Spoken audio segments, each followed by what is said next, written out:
Chapter 100 You Drugged Me. It's such a fun and fulfilling day. Inside the horse carriage, Lu Yi fiddled with the bell in his hand and sighed. Tassel City was 30 kilometers away from Mount Ing, where Rogue Wanderers Club was located, so they would always move between the two places using a horse carriage, which saved time and energy. A weak cultivator wasn't able to fly. Even a 7th-order cultivator like Dong Shu Yi could only glide in the air for a short moment. Therefore, when low-rank cultivators had to go to a faraway place, they would make use of horses or horse carriages. Certainly, if one was capable enough, he could tame a spirit beast. Compared to riding a horse, moving around on a spirit beast was undoubtedly more impressive, and it suited his identity as a cultivator. Besides that, a domesticated beast could also help the cultivator battle against his enemies, which was why it was more useful than a horse. There had never been a lack of spirit beasts or other wild beasts in Spirit Creek battlefield. When Lu Yi arrived at this place for the first time, he came across a group of wolves straight away. Amber was also a wild beast in this battlefield. Naturally, there were horses as well. Lu Yi had spent the entire day assisting Hua Si and finally witnessed how she treated other patients. It had to be said that the way she treated her patients was brutal, but there was no denying that the results were excellent.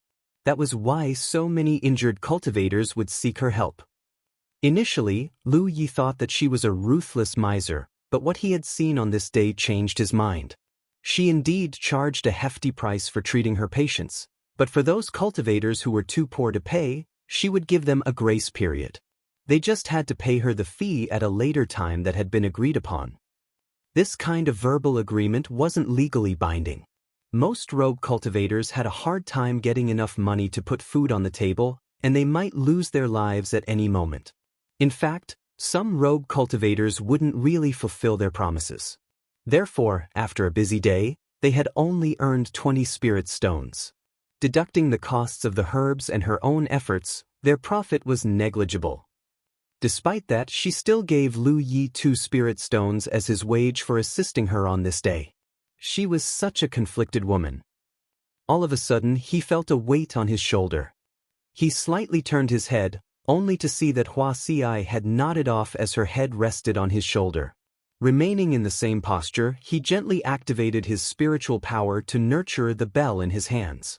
At night, after he was done with practicing sword wielding, he took a bath and sat down on the bed with his legs crossed. Just when he was ready to cultivate, he thought of something, so he got off the bed and shuffled out of the room. Arriving at a neighboring room, he knocked on the door. A moment later, Hua Si was seen opening the door. She must have taken a bath a while ago as the room was still filled with steam, and her hair was damp. Seeing him, she became startled for a moment. "What's wrong?" "I have some bottles of pills that I don't recognize, so I'd like to ask you to have a look at them," Lu Yi explained. Besides spirit-restoring pills and spirit stones, he had also obtained some bottles of pills that he had never seen before from the storage bag of the young master of 9-Star Clan. Hua Si was a medicine cultivator, so she must be familiar with all sorts of pills. Hearing that, she stepped aside to let him pass. "Come in." Lu Yi stepped into the room and scanned his surroundings. Just like his room, the decorations in this place were simple. It seemed that she wasn't particular about decorating her room. "Show me the pills." Hua Si tied up her long hair and extended her hand to motion for him to have a seat. Then Lu Yi fished out those bottles. After picking up a bottle, Hua Si dropped one pill onto her palm and carefully examined it. Then, she sniffed it under her nose and frowned. "This is the 5-poison pill. Cultivators below the 5th order will either become mentally confused or even lose their lives upon consuming it."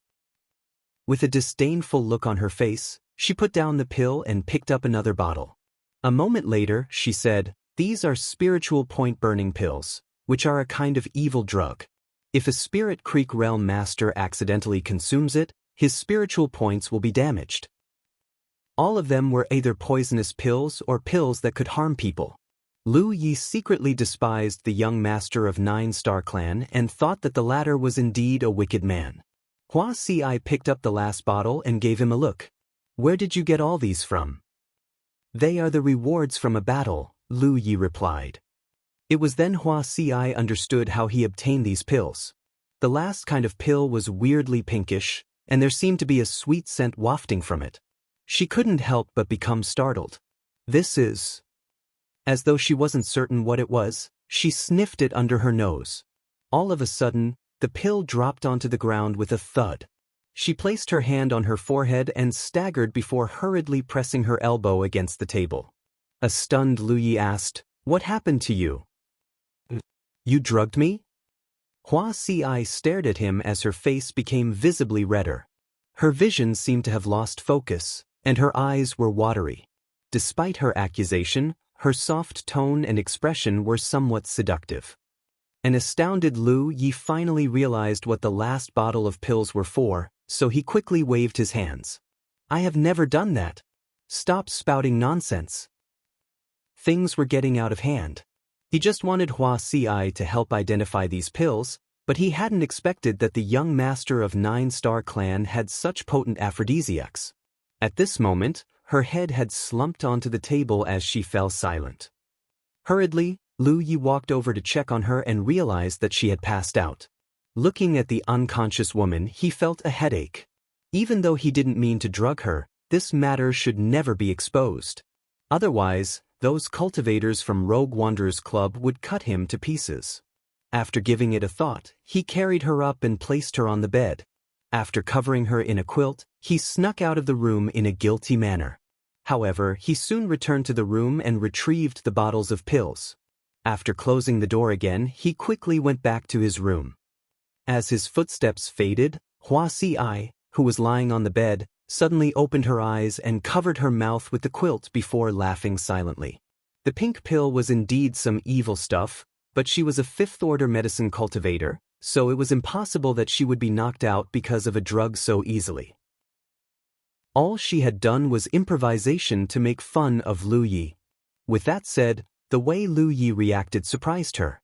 This man seemed to be very upstanding. It was a shame that he wasn't a rogue cultivator. Otherwise, she could have accepted him into Rogue Wanderers Club. However, it was apparent that he was from a top-grade force, so he was different from rogue cultivators like them. At the break of dawn, Ruan Lingyu came knocking on the door in an anxious manner. After Hua Si opened the door, Ruan Lingyu passed her a jade bottle and said, "Senior brother Yi has left without anyone's knowledge, and he has also taken a horse away. This is what he's left here." After taking the jade bottle, Hua Si took a look and saw 10 spirit-restoring pills inside, which were supposed to be the fee for buying a horse. She dipped her head and replied, "Just let him be." They had been getting along pretty well recently, but they were from different worlds after all, so it was just a matter of time before they parted ways. In fact, she realized that he had the intention of leaving on the previous day. He had already become healthy again, so there was no reason he'd keep staying in Rogue Wanderers Club. Therefore, she wasn't surprised upon learning about it. On the other hand, Ruan Lingyu grunted in a dejected manner. There were only a small number of people in Rogue Wanderers Club because Hua Si was strict when it came to recruiting people. She wouldn't just accept anyone. Initially, Ruan Lingyu thought that Lu Yi had a chance of joining their club to strengthen their collective power, but he had surprisingly left the place without informing anyone, which made her become listless for the entire day. Chapter 101, Looking for Amber. The horse was running at full speed as Lu Yi remained seated on the horse's back in a steady manner. Although he had never ridden a horse before, he had the experience of moving around on a tiger's back. In fact, it felt bumpier to be riding on Amber's back, so the current situation didn't affect him one bit. After half a month of recuperation, he had almost fully recovered. Initially, he intended to bid Hua Si farewell on this day, but after the farce on the previous night, he had no idea how to explain it to her when she awakened. Therefore, he decided to directly leave. He had to look for Yi and Amber. Half a month ago, he was hunted down by Dong Shuyi. The reason he was able to get out of the woods in the end was all thanks to Amber. If it weren't because the tiger brought him to charge forward, he wouldn't have had the chance to run across the flatland. When they were separated, Amber was already injured. He wasn't sure how horrible its injuries were, nor did he have any idea about whether it was still alive. Regardless, he had to look for the tiger and find out. Riding on the horse, he was moving forward beside a river. The direction they were heading was against the water current. As he refined pills to cultivate, he activated his spiritual power to nurture the bell. One day later, he took a glance at the majestic waterfall and got off the horse. Then he landed a slap on the horse using his sheath. The shocked horse started running away and disappeared. Since he was on a mountain, a horse was practically useless. Therefore, he could only let it go. At the bottom of the waterfall was a huge lake. The water continuously fell into the lake and caused a splash. Lu Yi recalled that he had leaped off from the top of this waterfall and plunged into this lake. If he wanted to look for Amber, he had to go back up. While he was examining the terrain, he suddenly heard a strange sound. Turning his head, he saw a person emerging from the lake. That person saw Lu Yi as well and became vigilant. In Spirit Creek Battlefield, cultivators would always react in such a way when coming across people they didn't know. That was because they had no idea which side the other party was from. If both of them were equally powerful, no one would easily reveal the side they were from. Looking at that person, Lu Yi recalled that after he plunged into the lake, he saw someone else under the water. At that time, that person seemed to be looking for something. However, he was unlucky as he was cut to pieces by Dong Shu Ye's golden arc slashes, which allowed Lu Yi to escape unscathed. On this day, he bumped into someone else again. It seemed that there were things under the water that were useful to cultivators, which was why so many people would come over here. That person slowly got onto shore and stared at Lu Yi. Seeing as that person was a third-order cultivator, Lu Yi could be at ease. Then, he took a look at the top of the waterfall and asked, "Hey buddy, do you know how I can go up there?" On the sides of the waterfall were steep cliffs, and there didn't seem to be anywhere he could climb up. That person stared fixedly at Lu Yi for a moment before pointing in a particular direction. 10 kilometers away from here, there's a place where you can go up the mountain. Lu Yi nodded. "Thanks." Then, he shuffled in the direction where that person pointed. When they brushed past one another, that person became tense. It wasn't until Lu Yi was out of his sight that he could set his mind at ease. Half a day later, Lu Yi reached the top of the waterfall. He traced back the path he had taken and looked around. The spells from a 7th-order cultivator like Dong Shu Yi were truly powerful as the traces of the attacks against Lu Yi were still left on the ground. A moment later, he squatted in front of a pit that was caused by a fireball. The trees around it had been burned down. At that time, he was separated from Amber on this spot. Recalling the sight, he moved forward in a particular direction for over 10 kilometers. There wasn't any corpse on the ground, which eased his anxiety a little. It seemed that Amber wasn't dead. The ground had been dyed crimson as the trace of blood extended into a particular direction, which led to the location of the waterfall. With his heart growing heavy, he seemed able to imagine what was going on. At that time, he was blasted off the tiger's back by Dong Shu Ye's spell, and Amber passed out upon impact. He didn't have the time to check on the tiger as he fled immediately. That was because he believed that Dong Shu Yi was only chasing after him. If he stayed with Amber, both of them would be killed. If he fled on his own, the tiger would stand a chance of surviving. However, after Amber awakened, it followed the trace of blood in an attempt to look for him. He walked alongside the faint trail of blood and indeed arrived at the waterfall. There was a large black bloodstain on the ground. Apparently, Amber had stayed in this place for quite some time. Even though he had seen the bloodstain earlier, he thought that it was his blood, which was why he didn't pay attention to it. It wasn't until this moment that he found out it was Amber's blood. Following the trail of blood, he kept moving forward. He didn't have any experience in tracking down anyone. Fortunately, since he was a cultivator now, his eyesight and observational skills had become stronger than those of ordinary people. That was why he could keep going with difficulty. In the evening, he followed the intermittent trail and arrived at a cave. There wasn't a trace of blood anymore. Apprehensively, he called out at the cave, "Amber!" All of a sudden, a growl was heard as a metallic tang came right at him. A black panther leaped out of the cave, after which Lu Yi unsheathed his sword and slashed across the beast. The Black Panther's head was sent flying away as its burly figure collapsed to the ground. Blood was still spurting out of its body. Lu Ye's expression darkened. He had followed the lead to come to this place, but a Black Panther emerged from the cave instead of Amber and Deep. At that instant, he had a terrible feeling. If Amber didn't come here on its own, it might have been dragged towards this place by a different beast. Upon sheathing his sword, he stepped into the cave and directed his spiritual power to his eyes. At first glance, he saw some bones at the end of the cave, which made him feel more anxious.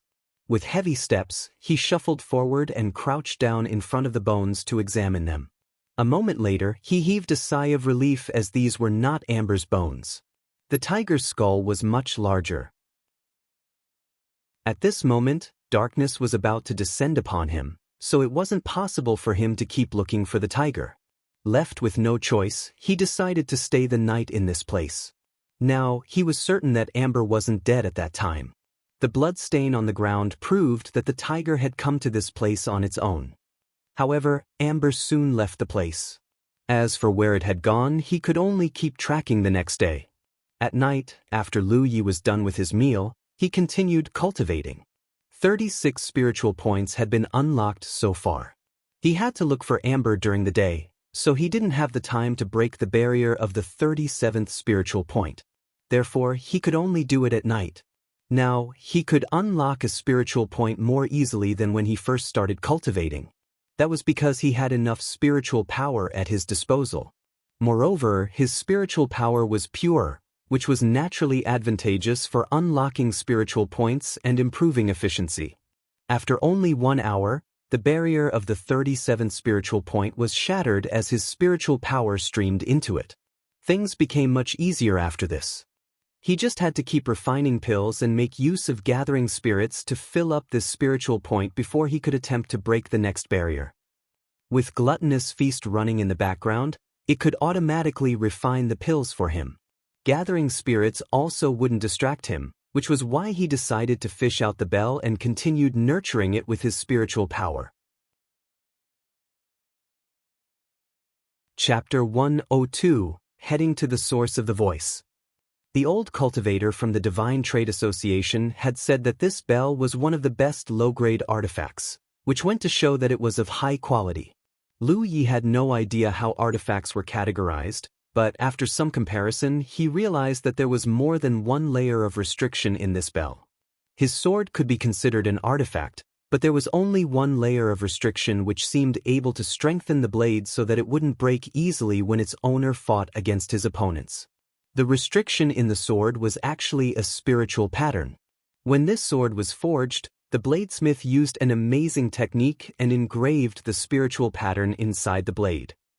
When Lu Yi battled against his opponents, he just had to infuse his spiritual power into the blade to activate this spiritual pattern, so he didn't have to build it from scratch.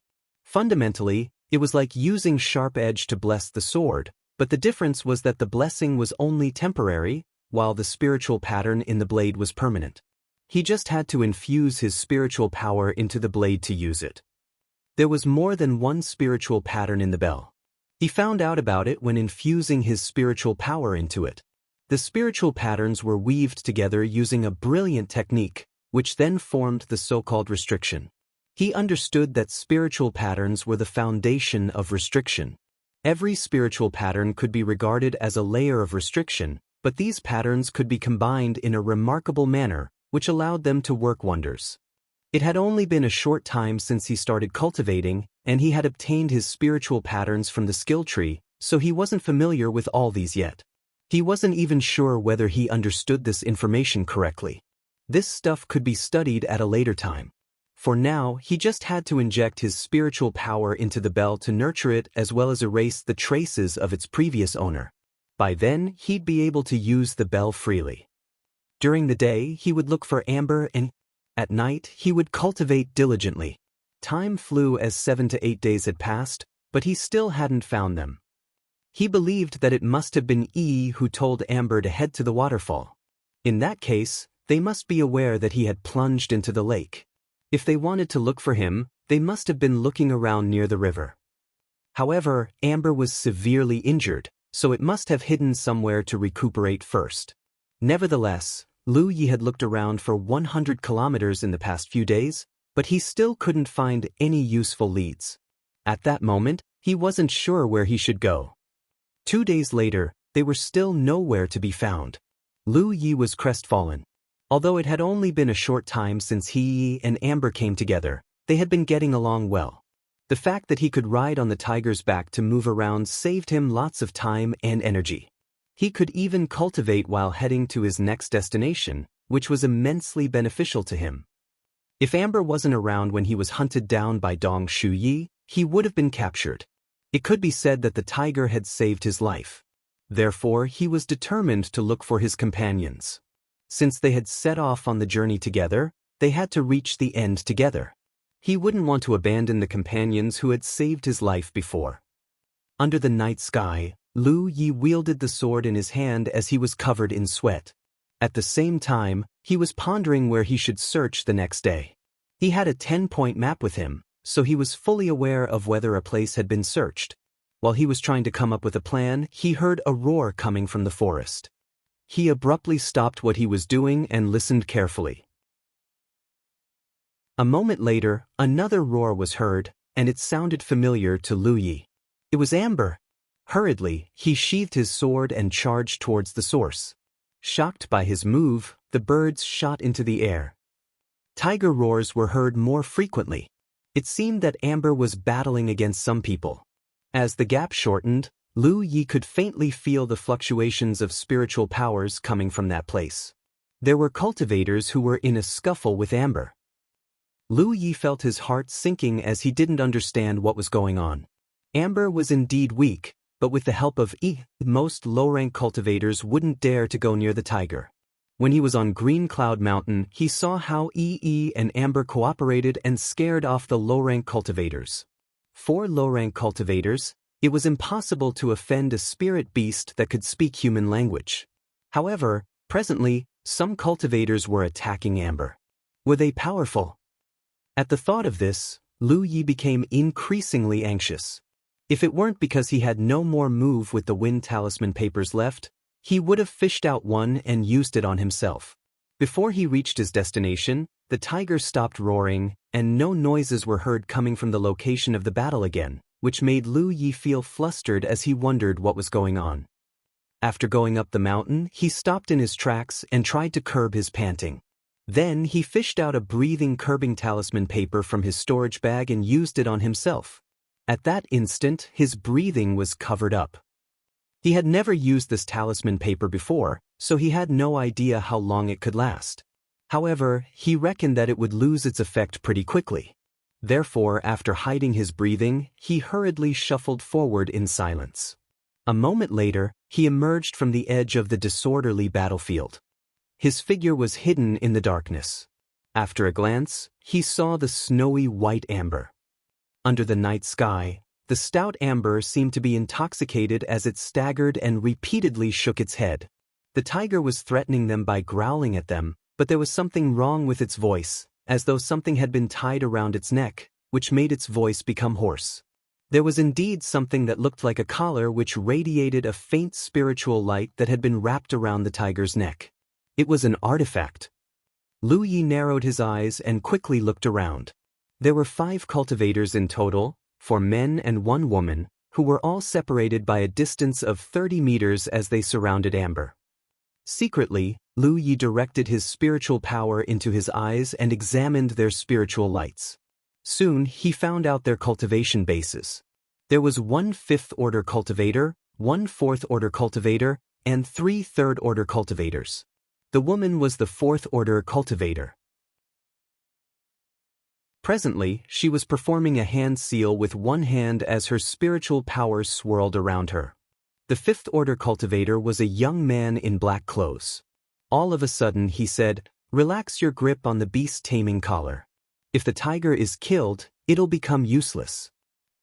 "Got it," the woman replied and used a different hand seal. A spiritual light glowed on the collar around Amber, whereupon the collar became looser. Heavy panting was heard as Amber leaped into the air and pounced on the 3rd-order cultivator nearest to it. While it was in mid-air, the collar around its neck shone again. Amber seemed to have lost control as it fell onto the ground. The collar seemed able to suppress the tiger. Seeing that, the third-order cultivator sneered. "This beast is weak, but it's pretty hot-tempered." The woman snorted. "The tiger is weak, but the three of you still obediently gave it your storage bags." The third-order cultivator who spoke earlier became embarrassed and refuted. "Senior sister, you, please stop teasing us. We didn't expect that this beast had a ghost spirit. They joined forces to frighten us." Another third-order cultivator nodded repeatedly. "That's right. At that time, junior brother Xiong almost pissed on his trousers." "Bullshit." The last third-order cultivator curse. "I didn't." Senior sister, you put on a smile. Senior brother Zhou is indeed intelligent. After hearing about this incident, he immediately realized that something was off. Otherwise, we would have missed such a spirit beast. It already has a ghost spirit when it's still weak. If we can properly nurture it, this beast might grow to be extremely powerful. Chapter 103, A Lesson from the Cultivation World. Upon listening to the conversation between these cultivators, Lu Yi finally understood what had happened. Just like what he had imagined, after he disappeared into the lake, Yi and Amber looked for a secret place to recuperate. However, their whereabouts were discovered by the three third-order cultivators. The ghost spirit and the tiger had dealt with such circumstances before, so they were not flustered. They joined forces and scared off these cultivators. Judging from the fact that these cultivators had even given up their storage bags, they must be terrified. After they returned to their great force, they told senior brother Zhou, who was in the fifth order, about what had happened. Senior brother Zhou felt that something was off, so he brought these people to look for Amber. He must have invited the fourth-order woman to help him. The woman was able to use an artifact that could tame beasts, which was useful when dealing with spirit beasts. Just like this, 5 of them came back here and found Amber. After some probing, senior brother Zhou confirmed that Amber was just pretending to be powerful, so he decided to make a move. Fortunately, they were trying to capture Amber, so they didn't use any fatal moves. Otherwise, Amber would have lost its life by now. Recently, Lu Yi had given Amber a lot of spirit-restoring pills, and the tiger ate the best food every single day. Therefore, its power had increased significantly as it was as powerful as a second or third-order cultivator. However, even with the help of Yi, the tiger was no match for these cultivators. Senior brother Zhou alone could easily capture it. After collapsing to the ground, Amber tried to get back up, but the beast-taming collar seemed to weigh 1,000 kilograms. Although it could hoist its body, its head was still firmly pressed against the ground. Immovable, the tiger roared in a hoarse voice again. A spiritual light flashed across Amber as he emerged from the tiger and furiously pounced on that woman. She yelled, "Release Amber."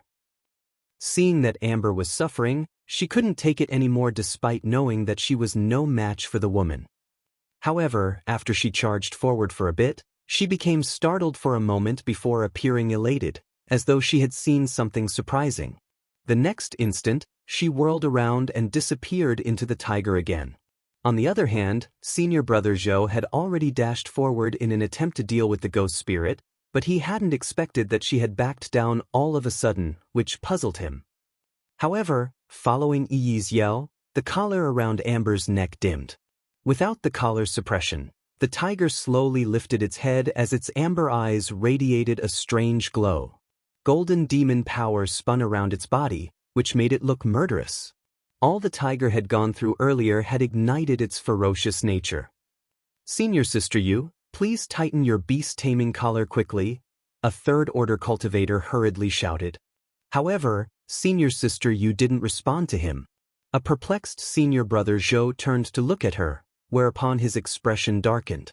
That was because there was someone who was standing just 60 centimeters behind her with a sharp weapon in his hand that had been pressed against her back. At this moment, senior sister Yu had turned pale as she wouldn't dare to move a muscle. As their eyes met, she called out to senior brother Zhou, "Senior brother, help me." It wasn't until this moment that the smell of blood permeated the place. The 3 third-order cultivators finally realized that something was amiss. When they turned around and saw the man behind their senior sister, one of them bellowed, "Who are you? Release her now. Otherwise, all of us from Serene Cloud Mountain will never let you off." After he was done barking, he activated his spiritual power to examine Lu Ye's spiritual light, but to no avail. That was because Lu Ye didn't exude any spiritual light at all. His chest tightened as he wasn't sure whether Lu Ye had covered up his spiritual light with an artifact or a talisman paper. If it was the latter, he could be at ease. If it was the former, it suggested that their opponent came from a powerful background. While he was doubtful, senior brother Zhou said through clenched teeth, "Shut up, dumbass." While the cultivator who spoke earlier didn't understand why senior brother Zhou chided him, Lu Ye, who was behind senior sister Yu, became at ease. Serene Cloud Mountain. He had seen this great force on the 10-point map before. It was a 9th-tier great force that was on the 1,000 Demon Ridges side. Initially, he wasn't certain which side these people were from, but one of them had made a mistake by trying to threaten him with their great force. That was the reason senior brother Zhou scolded him. When cultivators met one another for the first time, it'd be extremely unwise for anyone to expose their background without first finding out which side the other party was from. This third-order cultivator was obviously inexperienced in battles, which was why he hadn't been taught a lesson from the cultivation world. Initially, Lu Ye was worried that these people might be on the Grand Sky Coalition's side. In that case, he wouldn't know how to handle it. Even if they were from the same side, if he just leaped forward and told them that Amber belonged to him, they would probably ignore him.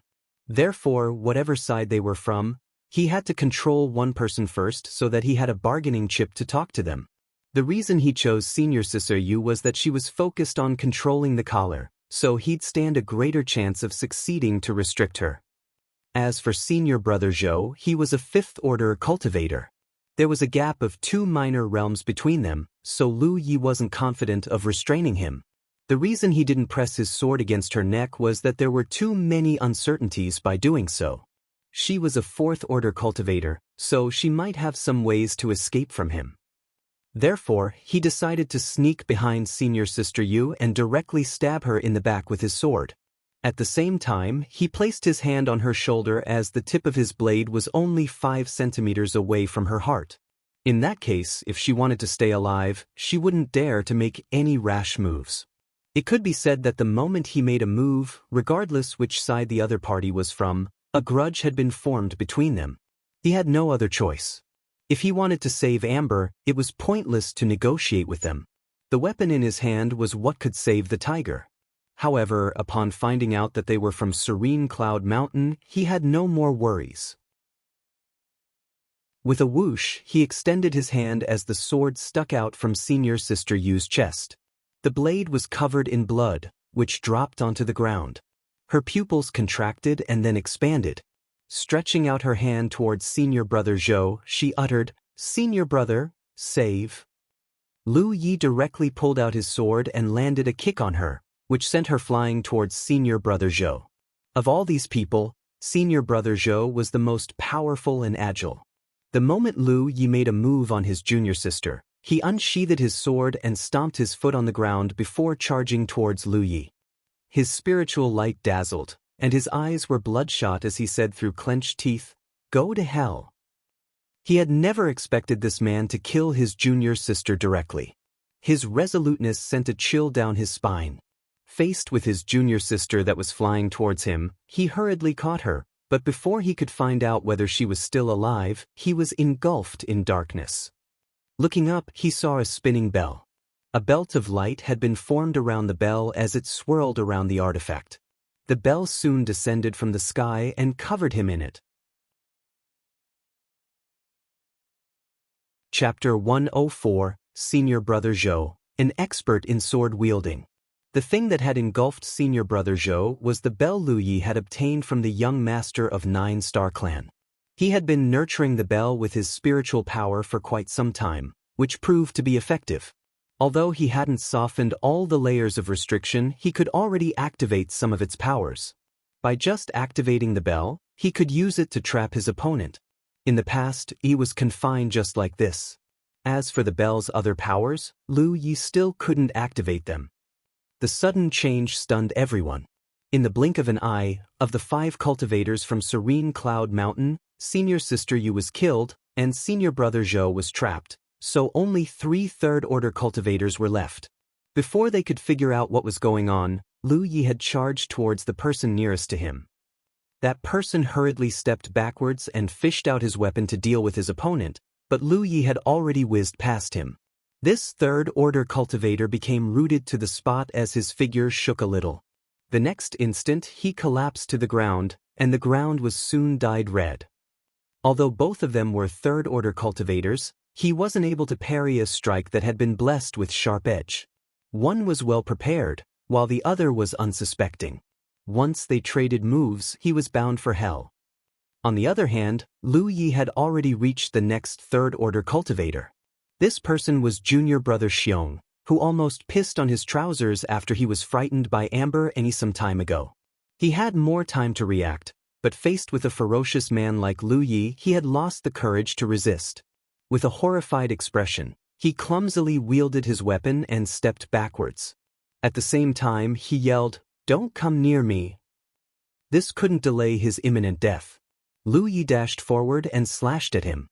A terrified junior brother Xiong instinctively raised his weapon to parry the attack, whereupon the weapon in his hand glowed with a spiritual light. Apparently, this was also a low-grade artifact. Such a low-grade artifact was usually engraved with a spiritual pattern that could strengthen the item. That was because low-rank cultivators normally engaged in close-quarters combat, so a sturdier weapon would allow them to fight for a longer time. If the weapon was destroyed in the middle of a fight, the cultivator could only wait for death. Before the 2 artifacts came into contact, Lu Yi twisted his wrist as his weapon whizzed past his opponent's artifact. Then he hacked his weapon at him.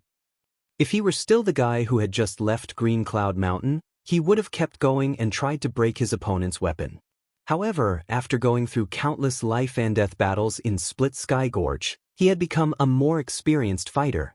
The attack almost split the opponent's chest open as his heart could faintly be seen pounding. Arg! That person shrieked and collapsed to the ground, but he wasn't dead yet. Lu Yi turned his sword around and jabbed it into his body. Junior brother Xiong convulsed for a moment before becoming immovable. He soon stopped breathing. Following that, Lu Yi pulled out his weapon. While blood was still dripping from his artifact, he pounced on the last third-order cultivator. Presently, this person was in an intense battle with Amber. He had also appeared to harass their opponent.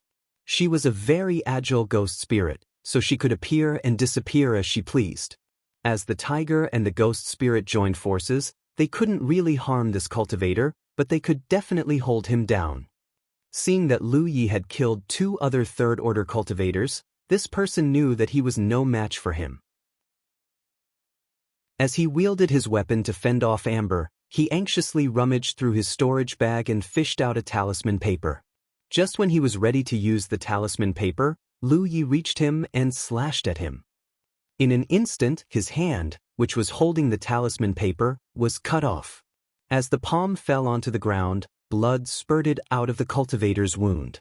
A shriek was heard, but following that, it abruptly stopped as Lu Yi had accurately jabbed his sword into the opponent's mouth and stuck it out from the back of the latter's head.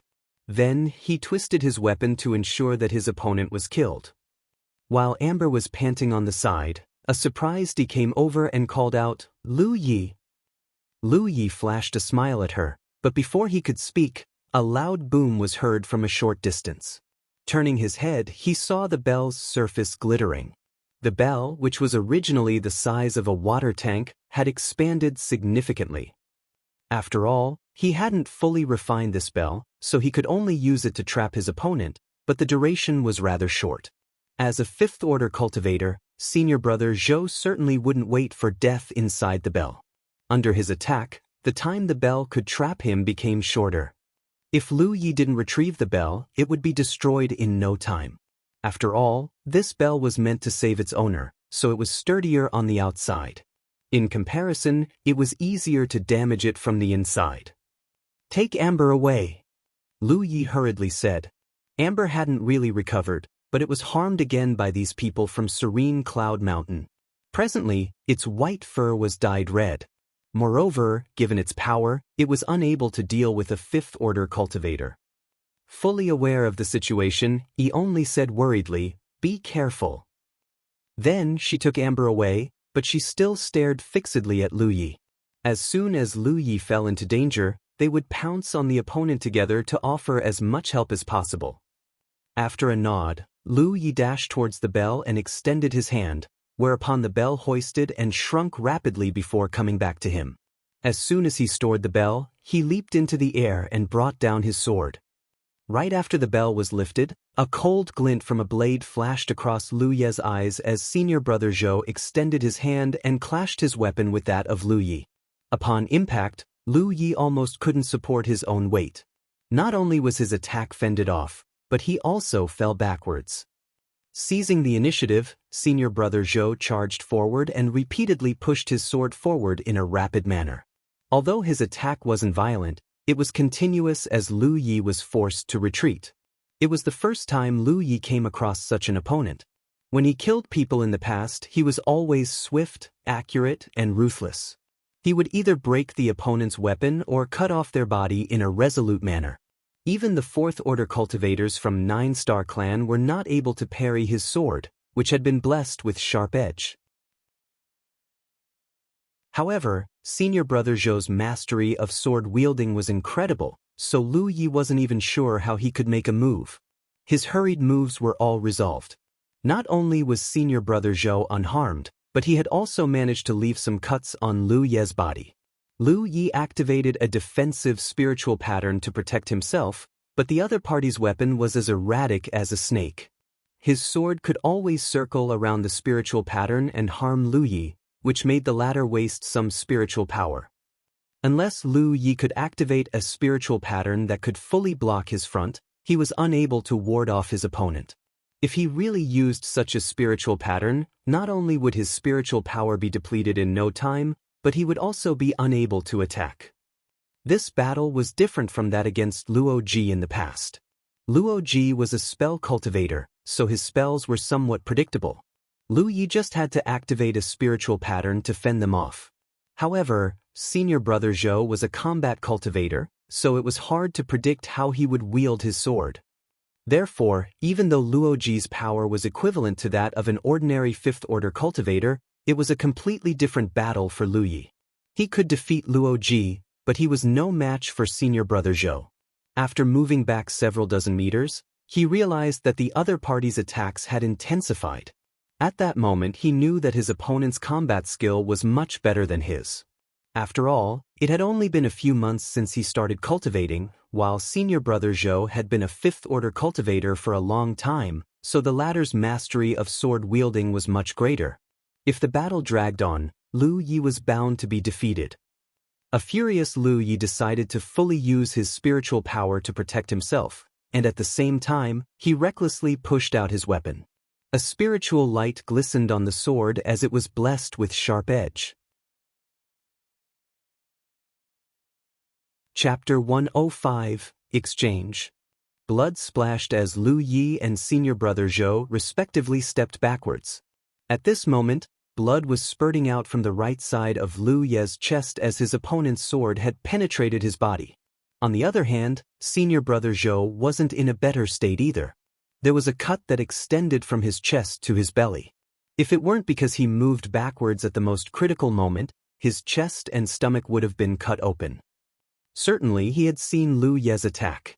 The reason he didn't dodge it initially was that he was confident that his spiritual power could protect him. Earlier, Lu Yi had used a breathing curbing talisman paper to cover up his figure and spiritual light, so these people from Serene Cloud Mountain were not able to find out his power.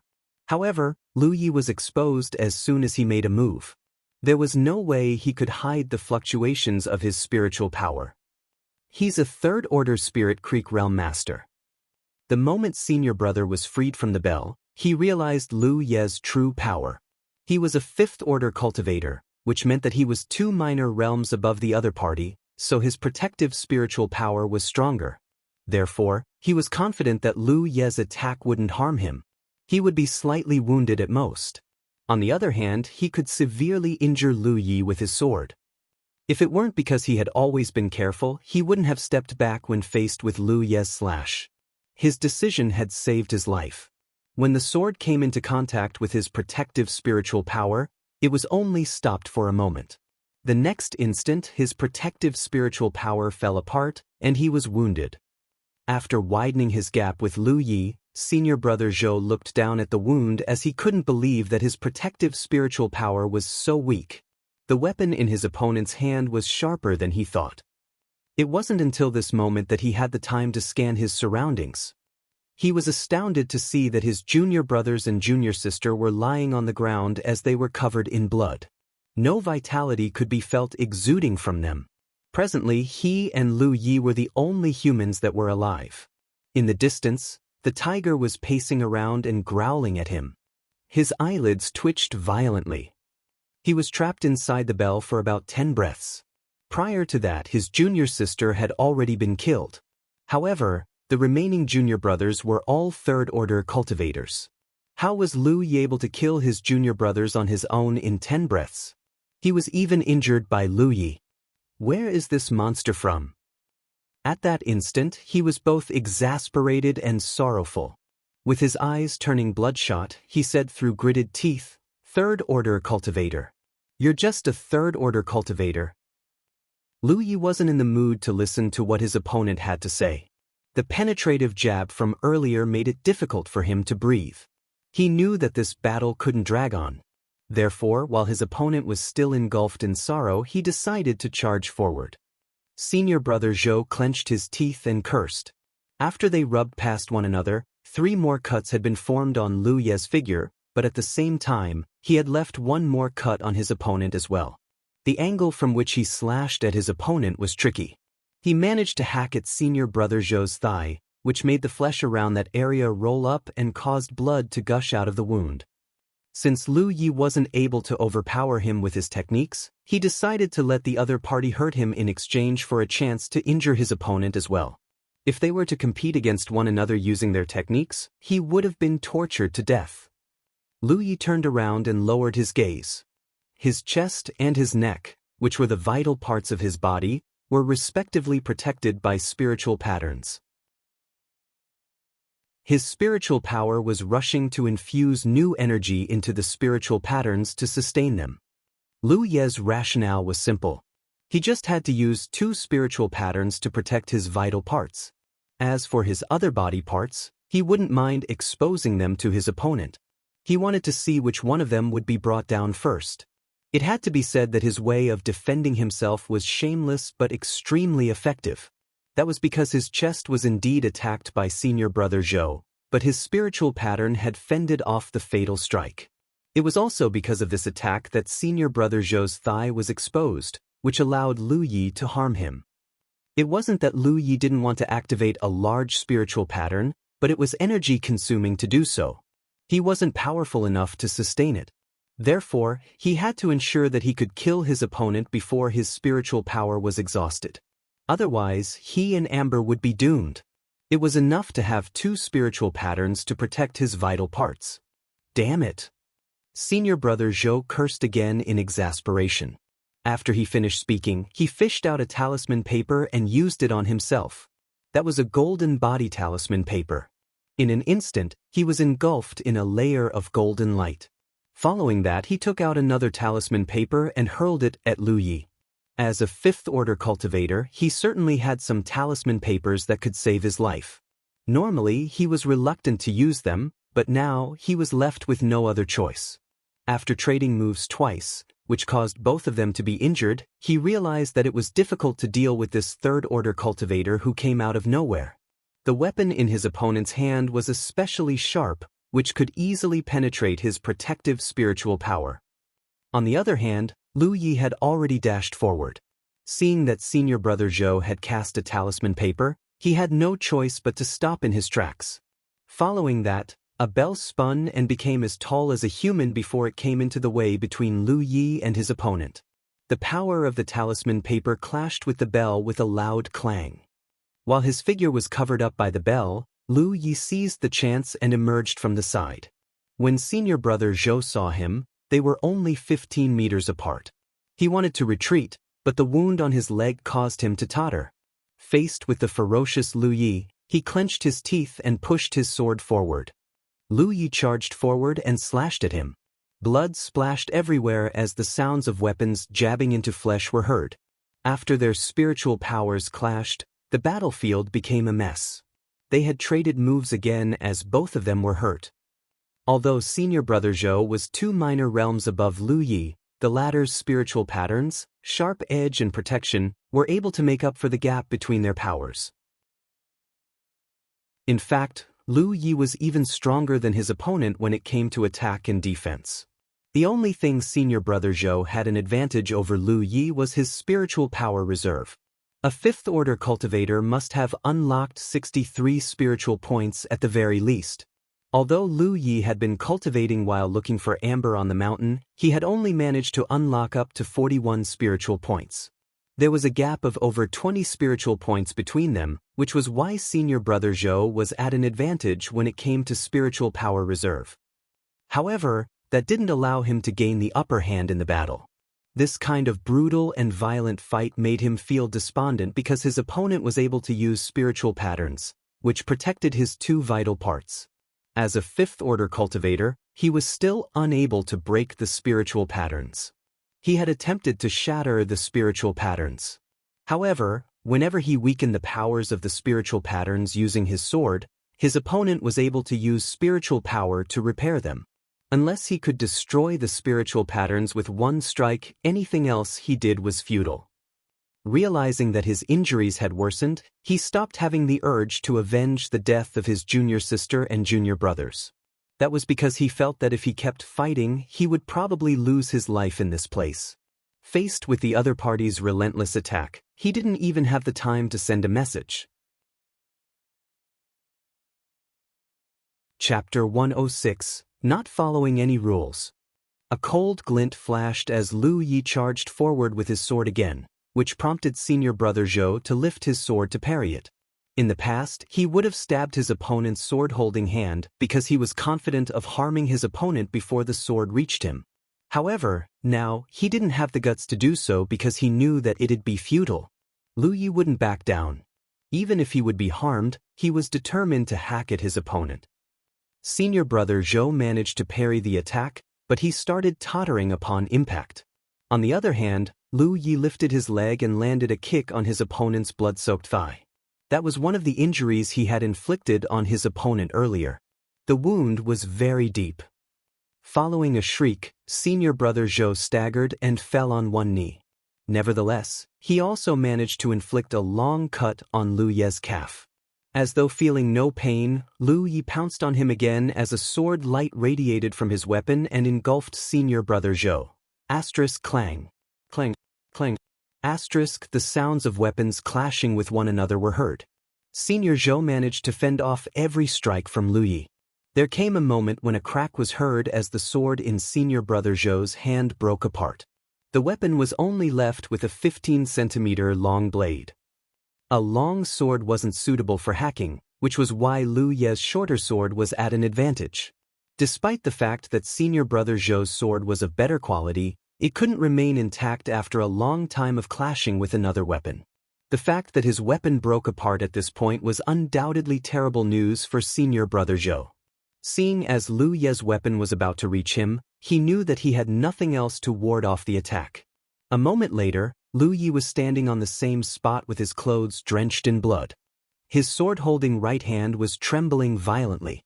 His face had turned ashen from severe bleeding. In front of him was senior brother Zhou, who was lying on the ground and covered in blood. His body was convulsing, and blood was still streaming out of his mouth as he coughed weakly. The golden light around his body had shattered due to Lu Yi's attacks. The wounds on his body were so deep that his bones could be seen. The worst wound was on his neck. The strike almost decapitated him. He wasn't dead yet. As a 5th-order cultivator, he was obstinately lifeful, but he had lost the capability to resist. Lu Yi raised his sword and jabbed it into his body. The sound of a weapon penetrating flesh was heard. Following that, senior brother Zhou shuddered and fell silent. It wasn't until a red light left the back of his opponent's hand that Lu Yi could be at ease. He had won the battle. In fact, the reason Lu Yi could defeat his opponent was that he wasn't following any rules and doing things on a whim. Senior brother Zhou's cultivation and technique were much greater than those of Lu Yi, but he had never come across such an opponent before. Besides protecting only 2 vital parts, Lu Yi didn't care about exposing his other parts as he continuously hacked at his enemy with a sword that had been blessed with sharp edge. Faced with an opponent who didn't care about his own life or death, senior brother Zhou's cultivation and technique were rendered useless. Right then, Lu Yi's sword dropped onto the ground with a clang, and he started falling backwards. Lu Yi! He cried and rushed over in time to support his weight with her petite figure so that he could slowly sit down on the ground. Amber also tottered forward and approached Lu Yi before gently pushing him with its head. At this moment, Lu Yi was panting heavily. The deep wound on his right chest made it difficult for him to breathe, and his lungs had already become numb. With difficulty, he fished out 2 healing pills from his storage bag and checked on himself. His condition was terrible as there were over 20 serious injuries on his body. Although healing pills were useful, they couldn't heal such severe wounds. Also, he was only left with 10% of spiritual power. Despite the fact that the battle only lasted for 15 minutes, he had consumed too much energy. Secretly, he felt fortunate that he had only activated 2 spiritual patterns to protect his vital parts. If he used 1 more spiritual pattern, he wouldn't have lasted long enough to defeat his opponent. An anxious Yi wanted to help, but she wasn't sure what she should do. With trembling hands, Lu Yi took out some clean clothes from his bag and said weakly, "Dress up my wounds." Hurriedly, he tore the clothes into strips and dressed up his wounds. Apparently, she had never done such a thing before, so the bandages were messy, but fortunately, they were effective in stopping the bleeding. "Take me away. We can't stay here any longer." Lu Yi's voice had become weaker as though he would pass out at any moment. Although senior brother Zhou didn't manage to send any message before his death, it was an intense battle, which might attract the attention of cultivators from nearby places. Moreover, many beasts roamed around this forest, so the smell of blood might draw them to this place. Yi nodded and spoke to Amber, whereupon the tiger crouched down and waited for her to get Lu Yi onto its back before getting back up. She also retrieved Lu Yi's sword from the ground before picking up the bell and the storage bags of those people from Serene Cloud Mountain. Lying on his stomach on the tiger's back, Lu Yi was gratified upon seeing that. It was such an excellent tradition that they would never abandon any rewards from a battle. "Lu Yi, where are we going?" Yi asked. Lu Yi pointed in a particular direction, whereupon Amber immediately dashed forward. He had also taken a seat on the tiger's back and supported Lu Yi's weight to prevent him from falling. The view around them was moving backwards rapidly. Lu Yi had fallen into a groggy state as he realized that he was about to pass out. He knew nothing about treating wounds. If he lost consciousness, the 2 pills he had consumed earlier might not be effective enough, and he might die. Therefore, the most important thing for them was to look for someone to treat him. At this moment, the image of a soft-spoken woman came into his mind. Presently, it was the latter half of the night, and they were 2 hours away from the break of dawn. If Amber could hasten its pace, they might reach their destination in time. 100 kilometers away. Morning. Look for Wuxia.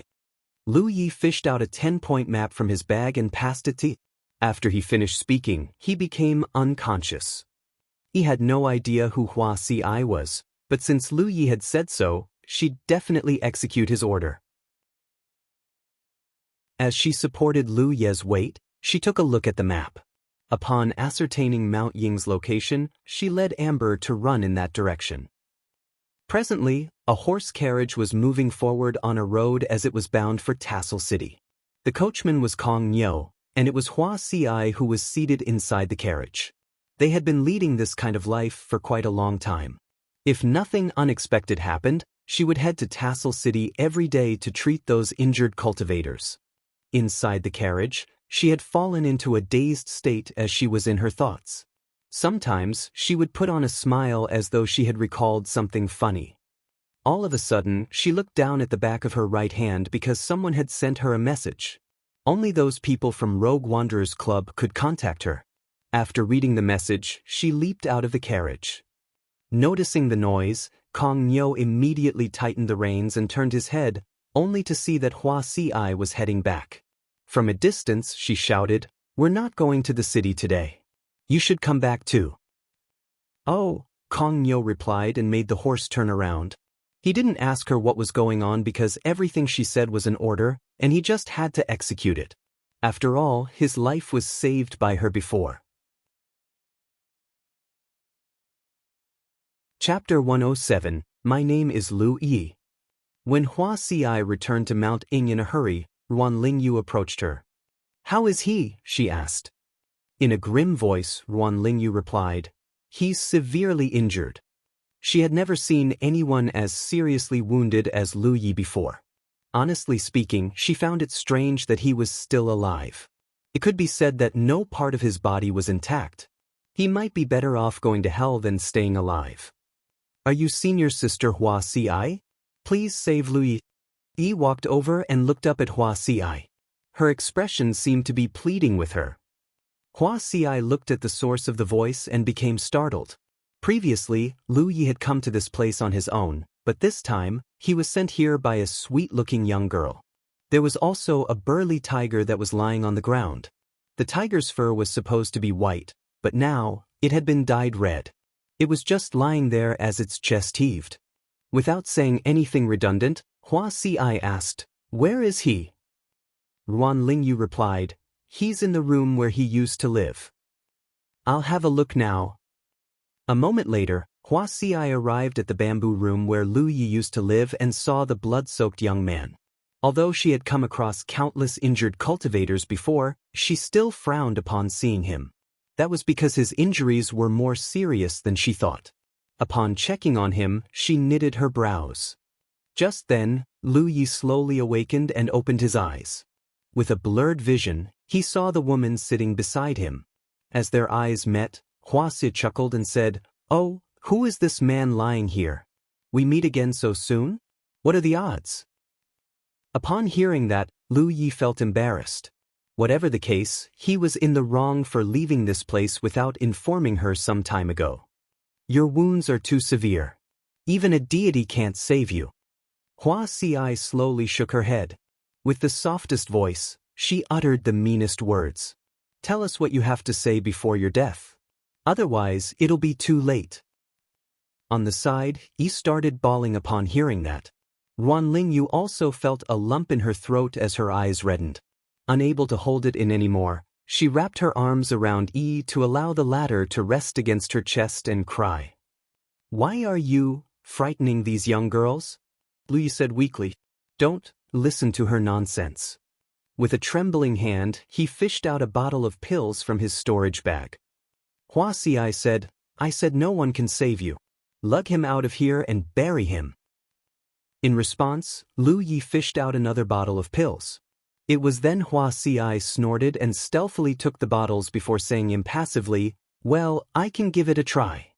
Then she spoke to Ruan Lingyu. "Get me a basin of hot water." After that, she shifted her attention to, "You'll stay here to help me." Ruan Lingyu grunted in agreement and dashed out of the room. On the other hand, Yi was standing there and not knowing what to do. She turned to look at Lu Yi, only to see that he had passed out again. "He's not dead." Hua Si kept taking out things from her storage bag to get prepared. "Help me take off his clothes." Take off his clothes?" Yi became startled. "His entire body is wounded. How am I going to save him if his clothes are not taken off? If you want him dead, you can choose not to do it." "I'll do it," Yi hurriedly replied. It seemed as though she was asked to take off her own clothes. With a determined look on her face, she gritted her teeth and shuffled towards the bed. Soon, hot water was ready. Hua Si had already started treating Lu Yi as a green light surged around the room. The light felt warm and seemed able to nurture life. With a flushing face, Ruan Lingyu darted out of the room and kept guard at the door, awaiting Hua Si's orders. Under Hua Si's guidance, Yi soaked a towel with hot water and cleaned the dirt off Lu Ye's wounds. They then spent a long time treating Lu Yi. It wasn't until afternoon that they were able to take a rest. Compared to his previous injuries, his wounds this time looked more horrifying, but in fact, they were less severe. That was because he was hurt by a weapon this time, whereas he had been wounded by spells previously, so the situations were different. However, there were too many wounds on his body, so it was difficult to handle them. After brushing away the sweat on her forehead, Wuxia turned to look at it. "Do you want me to save the tiger?" He dipped her head repeatedly. Yes.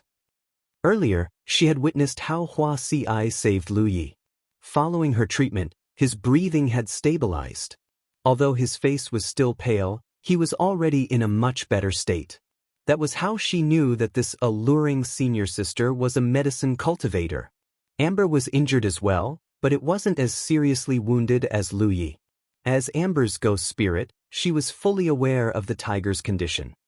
"He'll also pay for the tiger's treatment," then, Wuxia said and left the room.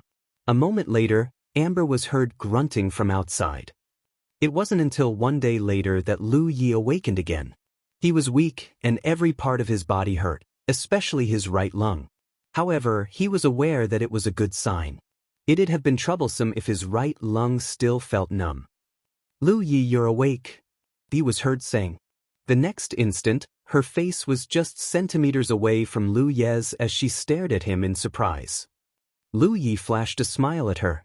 He wanted to sit up on the bed, but he was too weak to do so. Seeing that, he quickly helped him up and let him rest against the headboard. Looking around, he saw Wuxia sitting on the side with a bowl of green herbal juice in her hand. His expression became bitter. "Since you're awake, you should drink this medicine." Wuxia leaned closer to him and passed him the bowl. Lu Yi wanted to raise his hand, but he couldn't do so. That was why he looked pleadingly at her. A helpless Wuxia rose from her chair and approached him. As she fed him the medicine, she said, "It costs 1 spirit pill for feeding you the medicine." Cough. Lu Yi almost choked to death. This evil woman was really crazy about money. "If you dare spit the medicine, I'll stuff the bowl into your mouth," Wuxia uttered in a gentle tone with a smile on her face. In disbelief, he turned to look at Wuxia as though the latter was a different person. After Wuxia was done with feeding him the medicine, she checked on him again and nodded. "Given your ample vitality, you can recover faster than most people." She had mentioned the same thing previously. Lu Yi's vitality was stronger than that of most cultivators in the same order, so initially, she suspected that he was going down the path of body tempering. "We'll start the treatment for today then." Wuxia clapped her hands. Immediately, Yi sprinted out of the room. Lu Yi was puzzled at first, but after Wuxia lifted the quilt, he realized that he was naked. Fortunately, his entire body was dressed up like he was a mummy. A green light started undulating. Lying on his stomach, Lu Yi felt the pain and numbness coming from his wounds. "Didn't you tell me your name is Yi?" Wuxia suddenly asked. "Why did Yi call you Lu Yi?" Previously, Lu Yi had stayed in this place for half a month, so he had told her his name before. "My surname is Lu, and my name is Yi," Lu Yi explained with a straight face. "Oh, is it?" Wuxia replied. Gasp! All of a sudden, Lu Yi felt an excruciating pain coming from his back. "Oh no! My hand slipped. I'm so sorry," Wuxia said with a smile. "Stop acting." Lu Yi became exasperated. This isn't how a patient is supposed to speak to his doctor. Wuxia's voice became gentler. At that instant, Lu Yi's expression darkened as he had a feeling that something terrible was about to happen. Chapter 108, Recuperating and Cultivating. It was a familiar environment and a similar situation. However, unlike previously, it only took Lu Yi 3 days before he could get out of bed. It was indeed easier to heal wounds that were caused by weapons. Moreover, with Wuxia's treatments every day, he could feel that it wouldn't be long before he fully recovered. For the past few days, he hadn't been idle. After receiving Wuxia's treatments, he'd always consume some healing pills to speed up his recovery. At the same time, he had refined some small returning pills to replenish his spiritual power. A few days later he was on the mend. Under the night sky, Lu Yi was wielding his sword while Amber was taking a rest beside a nearby tree. From time to time, the tiger would open its big mouth to yawn. He was leaning against the tiger's soft belly as she wrapped her hands around her knees. She seemed to have fallen into her thoughts. A long time later, she heaved a sigh and said in a small voice, "Amber, we're so useless." The reason she had this feeling was that she came to the realization that since they left Green Cloud Mountain with Lu Yi, they had never been helpful in the battles Lu Yi found himself in. Be it the pursuit from Dong Shu Yi or the life-and-death battle against senior brother Zhou, they could hardly offer any help. That was because they were still too weak. The best Amber could do was to bring Lu Yi to his destinations, while all she could do was to keep watch on the surroundings when Lu Yi was taking a rest. This made her feel helpless. If she and Amber were able to help Lu Yi, he wouldn't have been severely wounded. "We have to become stronger," she said to Amber. "Do you get it?" Amber opened its mouth and growled. "It's decided then." Yi nodded solemnly. When Lu Yi sheathed his sword in the afternoon, Yi trotted towards him and looked up at him. "Lu Yi." "Yeah. Can you give us some spirit pills?" Yi asked hesitantly. "What do you need the pills for?" Lu Yi was perplexed. "It's for Amber. Whenever you're busy, you don't have to worry about the tiger as I'll feed it." "Sure." Lu Yi wouldn't reject this kind of request. Then he took out a storage bag and put some bottles of pills into it. An elated Yi returned to Amber and found a solid rope before tying it around the tiger's neck. By doing so, she could take the pills whenever she had to. After fishing out a spirit-restoring pill from the bag, she stuffed it into the tiger's mouth. "You have to eat more to become stronger." Waves of spiritual power pounded against the barrier of a spiritual point, which caused it to become looser and eventually break apart. Following that, spiritual power streamed into the new spiritual point. Lu Yi had unlocked the 46th point. He had already unlocked the 37th point when he left Mount Ying to look for Amber. During the search, he'd always cultivate at night. With the help of both Gluttonous Feast and Gathering Spirits, he was able to unlock spiritual points quickly. When he found Amber, he had already unsealed the 41st point. It had been 12 days since he returned to Mount Ying. Apart from the first few days when he didn't cultivate, he didn't waste any time. His injuries were not a hindrance to cultivation. Instead, he had more time to cultivate. On this day, he had finally unlocked the 46th point. Normally, a cultivator was able to ascend to the 4th order by unlocking 45 points, but that was considering the fact that they had only cultivated one technique. However, Lu Yi had cultivated a yellow-grade technique like Golden Liberation Technique as well as an auxiliary technique like Gluttonous Feast. These techniques had two overlapping spiritual points with the technique he was currently cultivating, which was Red Lotus Sky Mnemonic. Therefore, if he wanted to ascend to the 4th order, he had to unlock 2 more points. In other words, he was only a point away from the 4th order. By then, he could also change the training course of his spiritual power to that of the Red Lotus Sky Mnemonic. The overlapping spiritual points were not useless. Lu Yi had studied the rest of the Red Lotus Sky Mnemonic and realized that the 2 points were included in the training course of the 5th order realm.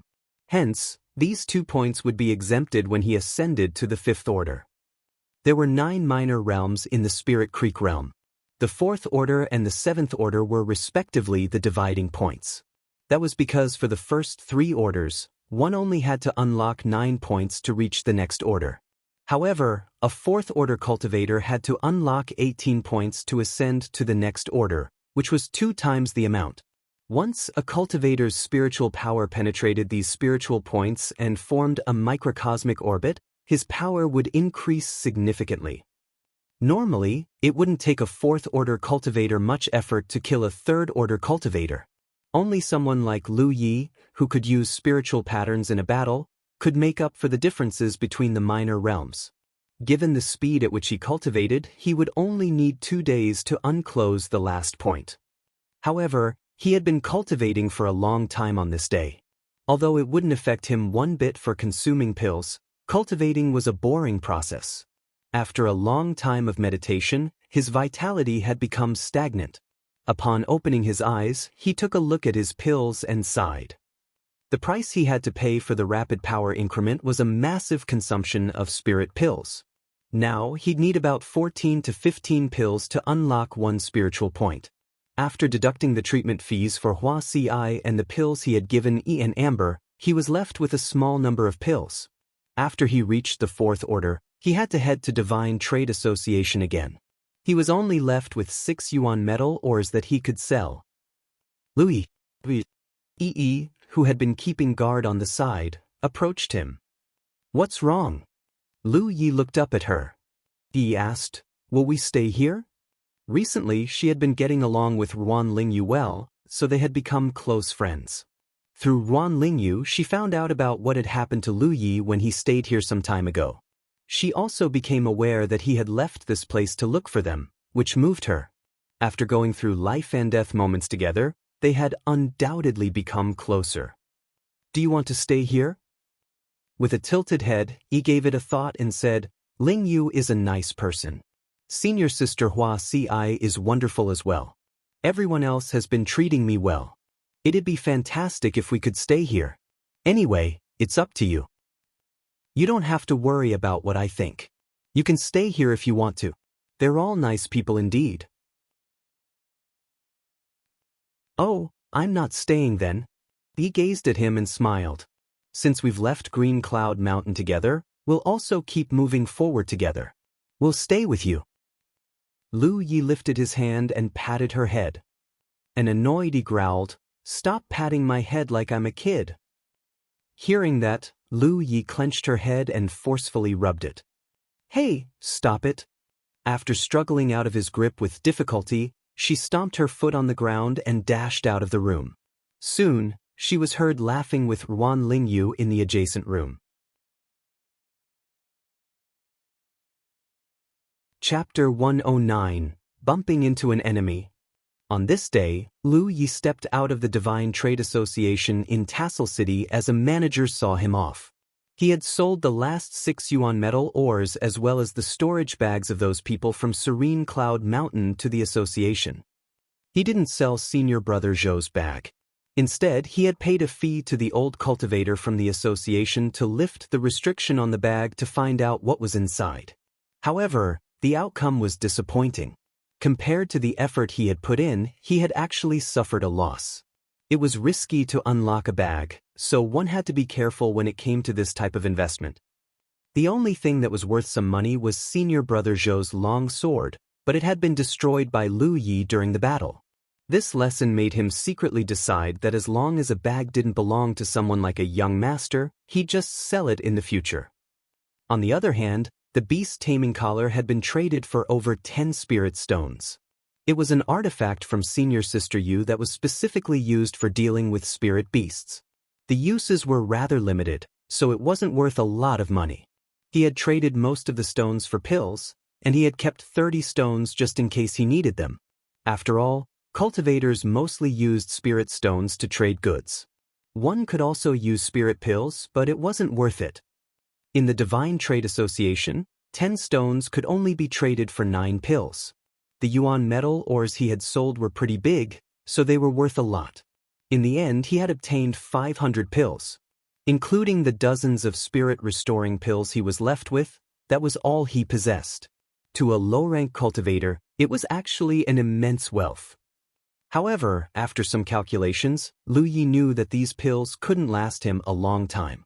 Now, his cultivation had improved, and he had become more efficient at refining pills. After he became a 4th-order cultivator, the speed at which he could refine pills would become quicker. On the other hand, Amber had also started consuming more pills as well. He had given E a few bottles of pills the other day, but when he asked her about it on the previous day, he was told that there were not many pills left. Nevertheless, there was no denying that after just over 10 days, Amber was able to give off a greater pressure, so it was apparent that it had grown a lot. Hua Ci had mentioned to Lu Yi in private that Amber might be a very rare spirit beast, which was evident from the fact that it could transform into a ghost spirit. Given enough resources, this beast could grow rapidly and become a powerful helper for him in the future. Lu Yi couldn't really see the potential in the tiger as he was still an inexperienced man. He just knew that he had to come up with a way to earn more resources for cultivation. That was because he had sold off all the yuan metal ores he had taken from Evil Moon Valley. After all his pills were finished, he couldn't possibly wait for gathering spirits to slowly help him increase his power. That would be too inefficient. Therefore, despite the fact that he had a large amount of pills at the moment, he was dejected. As Lu Yi walked along the streets, he was heading to the fixed spot where Wuxia treated her patients. A moment later, he heard someone growling from the second floor of a restaurant. "Where's my wine? Where are the waiters? Are all of you dead?" Lu Yi became startled because he found the voice familiar. He was supposed to have heard it before. Since he left Green Cloud Mountain, he hadn't come across many people. So, how was it possible that someone he knew was here? After he pondered about it for a moment, his expression became solemn. Then he turned around and shuffled towards the restaurant. As soon as he stepped into the place, someone approached him and asked, "Fellow cultivator, welcome. What do you want to eat or drink?" Although he wasn't as obsequious as the average waiter, he was hospitable. These jobs were mostly taken up by rogue cultivators because they didn't have a great force to rely on or seniors to take care of them.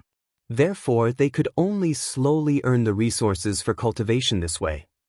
"I'm looking for someone," Lu Yi replied in a small voice and ambled towards the stairs. The rogue cultivator went away with a smile. Lu Yi walked up the stairs and stopped in his tracks before reaching the second floor. After a glance, he saw that a disheveled and crestfallen man was seated beside the window. Some dishes were placed in front of him. The table and the ground had been covered in wine jars. This person seemed to have been hit hard by a terrible event as he was trying to cast away his trouble by drinking wine. Upon making out the person's face, Lu Yi immediately went away as his heart pounded against his chest. It was Dong Shuyi. Earlier, although Lu Yi found the voice familiar, he didn't think it was possible that this person was Dong Shuyi. To be safe, he decided to take the risk and come upstairs to have a look. After that, he realized that this person was indeed Dong Shuyi, who had hunted him down before. He had no idea what Dong Shuyi had gone through, but the latter no longer looked as haughty as before. It could be said that he looked just like a loser. Besides the fact that he appeared miserable, there was also a new scar on his face. Lu Yi couldn't understand why Dong Shuyi had come all the way here. Nevertheless, he was certain that the older man wasn't looking for him. Dong Shuyi must have thought that he had killed Lu Yi at that time, which was why he left. If he was still hunting Lu Yi down, he wouldn't have been unrestrainedly drinking wine in a restaurant.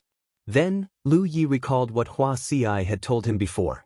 The station of 9-Star Clan was occupied by Mystic Sect and burned down. Despite that, the station was still there. It was just that 9-Star Clan had to pay a hefty price to rebuild it.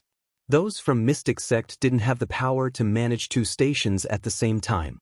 Now, it seemed that even though the station had been occupied, Dong Shuyi wasn't dead. After all, he was a 7th Order spell cultivator, so it wasn't easy to kill him. Lu Yi didn't know why Dong Shuyi was here, nor was he interested to find out. He just knew that he had to run away quickly. If he stayed in this area, Dong Shuyi might come across him one day and kill him. On the second floor, Dong Shuyi was looking at the people on the street with a listless gaze. The hustle and bustle of this world made him have the urge to kill all of them. While he was racing after Lu Yi the other day, he saw a message from Chao Yi. After completing his task, he hurriedly returned to the station, only to see countless corpses lying on the ground, and that the entire place had been engulfed in fire. From the mess, Wang Yang, who had been waiting for a long time, emerged and pounced on him with a sword. Dong Shuyi had spent a lot of spiritual power carrying out his task and coming back to the station, while Wang Yang had been waiting in silence, which was why the latter was at an advantage. Moreover, he wasn't really a match for Wang Yang to begin with. In that battle, he was almost killed by Wang Yang. Although he escaped in the end, 3 of his spiritual points had been damaged by his opponent, which made him drop from the 7th Order to the 6th Order. He only reappeared after recuperating in the wild for about a month. Those from 9-Star Clan had been summoning him, but he wouldn't dare to respond. Besides the fact that the station had been occupied and countless of their disciples had been killed, the crux of the problem was that those from Mystic Sect had taken away the blessings from the Divine Opportunity column. The station could be rebuilt, new disciples could be recruited, and the lost resources could be accumulated again. However, it wasn't easy to restore the blessings around the column.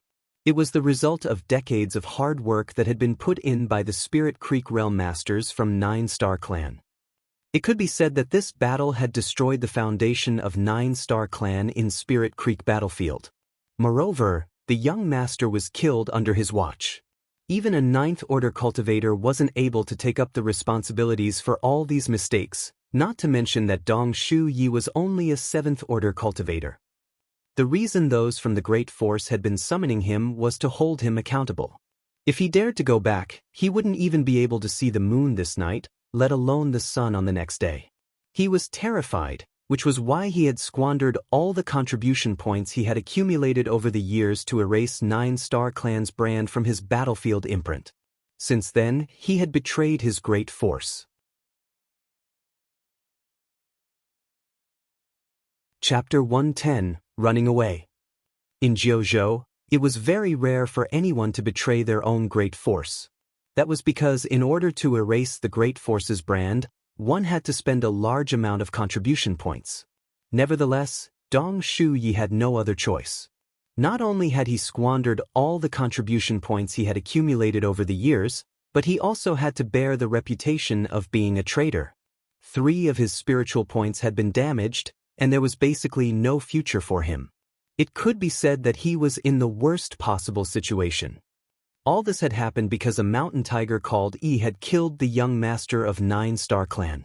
Otherwise, his Great Force wouldn't have accepted Mystic Sect's declaration of war.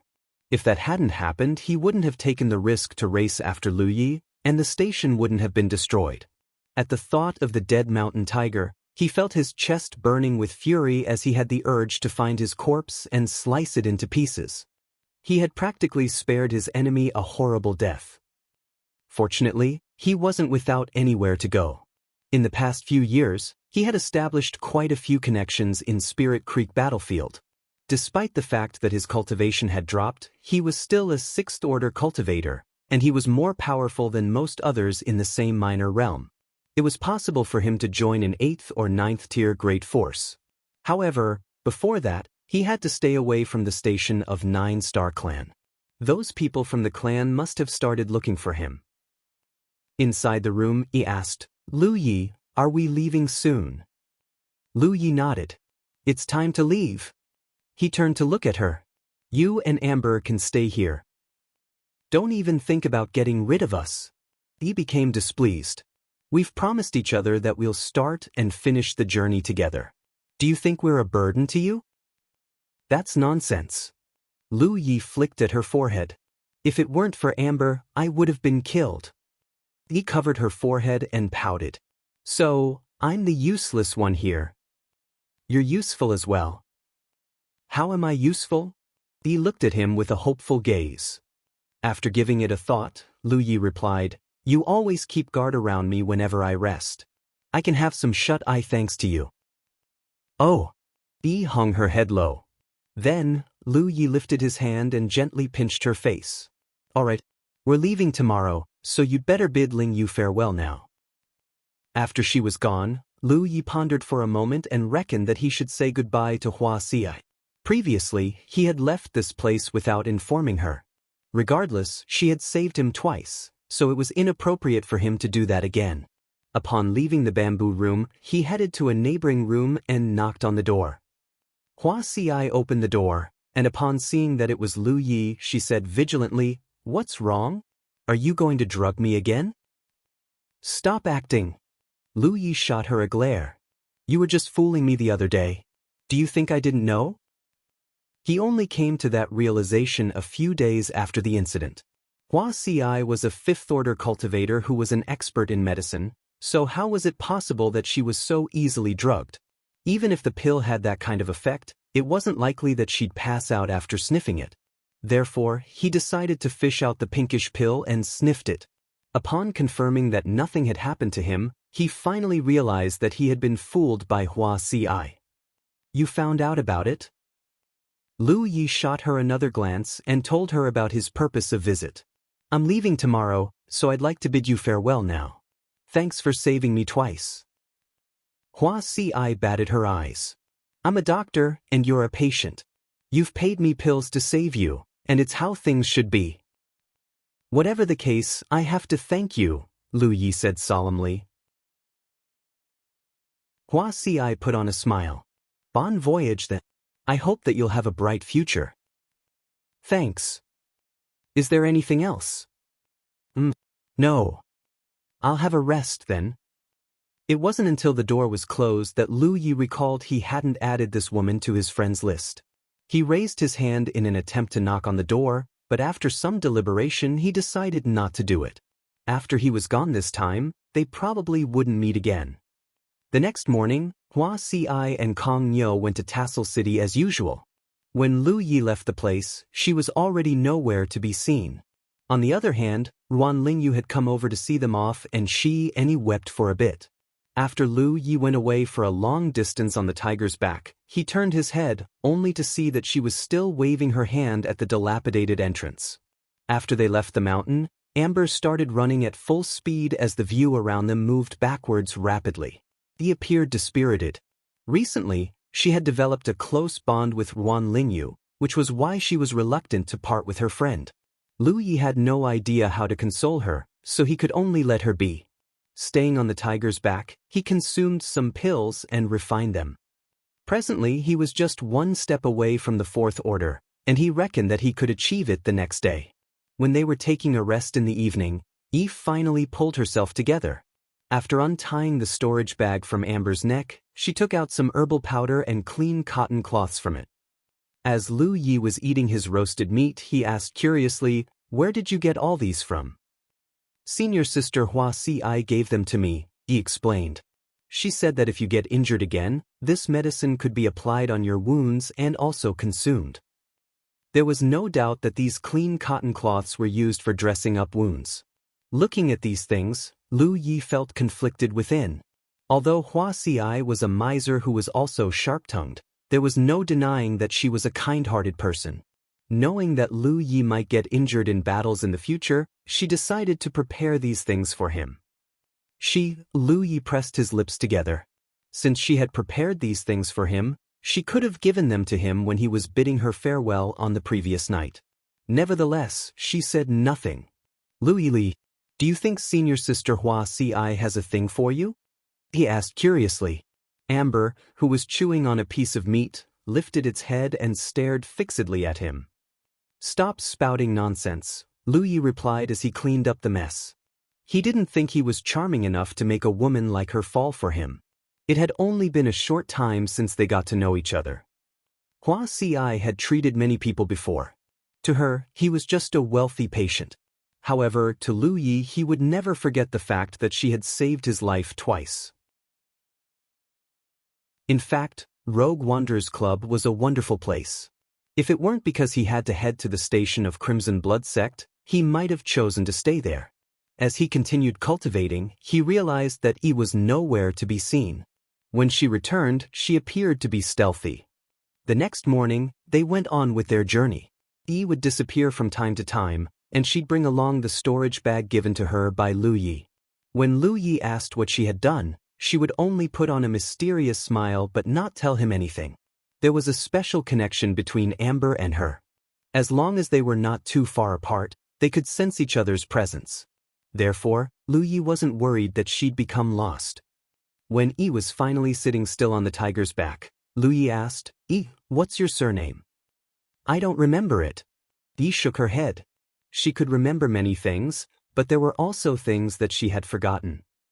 In that case, Lu Yi gave it a thought. "A person has to have a surname. Why don't you get my surname?" "Get your surname?" With a tilted head, Yi pondered on it and beamed. "That's great. Your name is Lu Yi, and I'm Lu Yi. We sound just like a family." All of a sudden, she leaped onto Amber's head, and as she faced the gale, she cupped her hands around her mouth and yelled, "I'm Lu."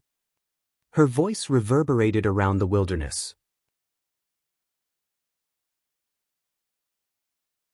Chapter 111, Fourth Order Spirit Creek Realm.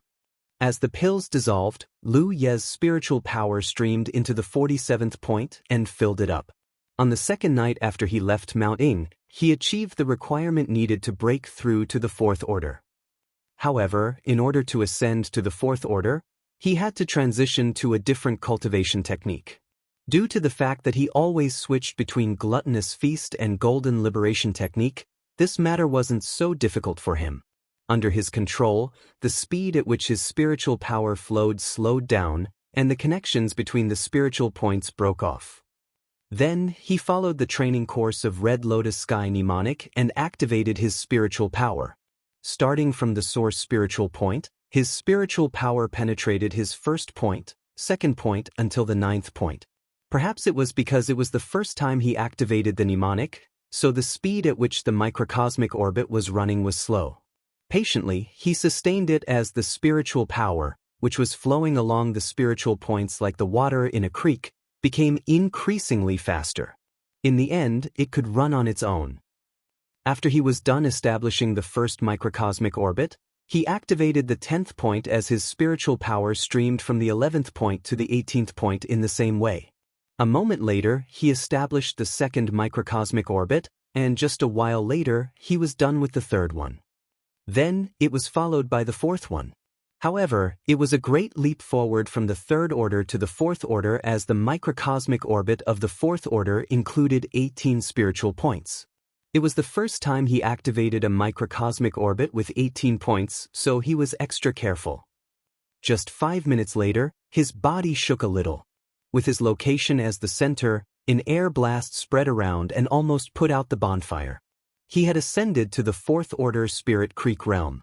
An elated Lu Yi silently felt the transformation he had gone through. Compared to the Third Order, he had indeed become much stronger as a Fourth Order cultivator. The benefits that came with 18 spiritual points were 2 times greater than that of the Minier realm prior to this. Presently, the spiritual power he could use had increased by 50%. In that case, he could activate a greater power. Moreover, Red Lotus Sky Mnemonic had many advantages over Golden Liberation technique. One was an Earth rank cultivation technique, and the other was a Yellow rank one, so the benefits they could bring to the cultivator were different. The most conspicuous difference was the speed at which his spiritual power flowed. There was a huge difference between the speeds at which the spiritual power moved when a person cultivated a Yellow rank technique versus an Earth rank technique. For the latter, the speed was quicker than the former by 20%. This kind of change could benefit the cultivator and increase his power. After getting to his feet, Lu Yi unsheathed his sword and infused his spiritual power into it. At that instant, a red glow radiated from the blade as though it had been engulfed in a layer of flame. With the help of sharp edge, this kind of weapon was immensely lethal. He arched his brow and wielded the sword. Under the night sky, the sword looked just like a dancing dragon. Then, he pushed the weapon forward as the sound of breaking through the air was heard. After his ascension to the Fourth Order, his power had indeed increased significantly. The increment was much greater than those of the previous ascensions. It was no wonder that people always said the Fourth Order was a dividing point. If he already had this kind of cultivation when battling against senior brother Zhou from Serene Cloud Mountain at that time, he was confident of killing his opponent without paying a hefty price. Upon retracting his spiritual power, he put the sword back into the sheath and sat back down. Then, he fished out Red Lotus Sky Mnemonic and studied it. This Earth rank cultivation technique came with several spells, which he had seen before. However, the spells required the cultivator to have a powerful cultivation. The weakest spell required the cultivator to be in the Fourth Order at the very least. In the past, he couldn't cultivate it, but now he was qualified. Honestly speaking, when he was fighting against Luoji, he was envious of the other party for having the ability to use spells. When low-rank cultivators got into a scuffle, the one who could use spells would be at an advantage. On the other hand, Lu Yi could only charge forward and forcefully deal with the spells. If it weren't because of the fact that he had defensive spiritual patterns, he would have been tortured to death by Luoji. In the past, he could make use of talisman papers to make up for the deficiency in his battle tactics, but now he was left with only a small number of talisman papers, and he had already used up all the offensive ones. If he could master a spell, his power might not increase by a lot, but he'd have one more technique to deal with his opponents at the very least. Nevertheless, he wasn't in a rush to study the spell. He had never learned any of those before, so he might not be able to understand it at all. He reckoned that he could study it at a later time. At this moment, he was going through the spiritual points he needed to unlock to reach the 5th order. In order to ascend to the 5th order, he had to unlock up to the 63th point, which was 18 more points than the 4th order. However, he had unsealed 2 extra points before, which were included in the training course of the 5th order. Hence, he only needed to unlock 16 points to attain the 5th order. Given his cultivation speed, as long as he had enough energy and no one disturbed him, it would only take him a month to achieve that. Then, he recalled that when the sect master threw him into the Spirit Creek battlefield in the past, he was only a rookie cultivator who had unlocked 3 spiritual points. Upon entering this place, he was completely clueless and surrounded by danger. Even a group of wolves were able to trap him on the tree. It had been 4 months since the incident.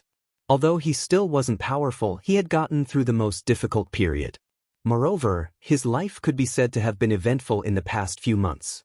He had taken part in the epic battle between 2 great forces, was hunted down by a much stronger cultivator, and had battled against a disciple from a top great force who had cultivated a heaven-rank technique.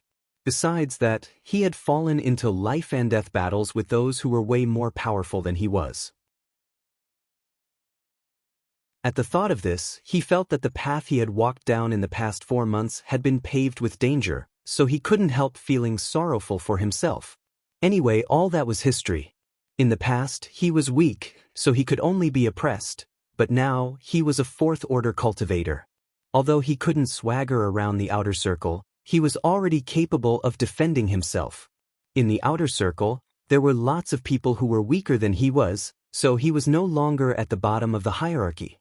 Now, he had the right to stand on a high spot and look down at other people. Then, he activated his spiritual power and took a look at his battlefield imprint. The information about him was as simple as ever. Identity: a disciple from Crimson Blood Sect. Cultivation: up to 47th spiritual point. Location: Spirit Creek Battlefield. Contribution: 174 points. He remembered that when he left Split Sky Gorge, his contribution was 142 points. After killing the 5 people from Serene Cloud Mountain some time ago, he obtained 32 points. Using a method he had come up with on his own, he realized that the numbers matched. It seemed that if he wanted more contribution points, he had to kill people in higher minor realms. He had a feeling that contribution would be immensely useful for him in the future. It was time to practice sword wielding. He took off his top and revealed his lean upper body. The scars that crisscrossed one another appeared hideous on his body. Although his wounds had healed, he was left with scars. Hua Si still wasn't able to erase the scars for him. With a solemn expression, he slowly hacked at the air. For hours later, with his body drenched in sweat, he sheathed the sword and went over to take out a Boda bag. Then he washed his body using the water from the bag. A moment later, he took a seat beside the bonfire and meditated. Now that he was a 4th order cultivator, he had to find out how efficient he was at cultivating and how many pills he needed to unlock 1 spiritual point.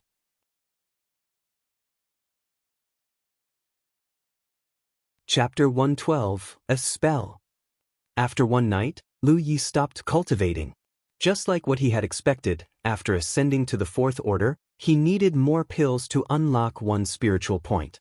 If he wanted to unseal 1 spiritual point, he'd need about 18 pills.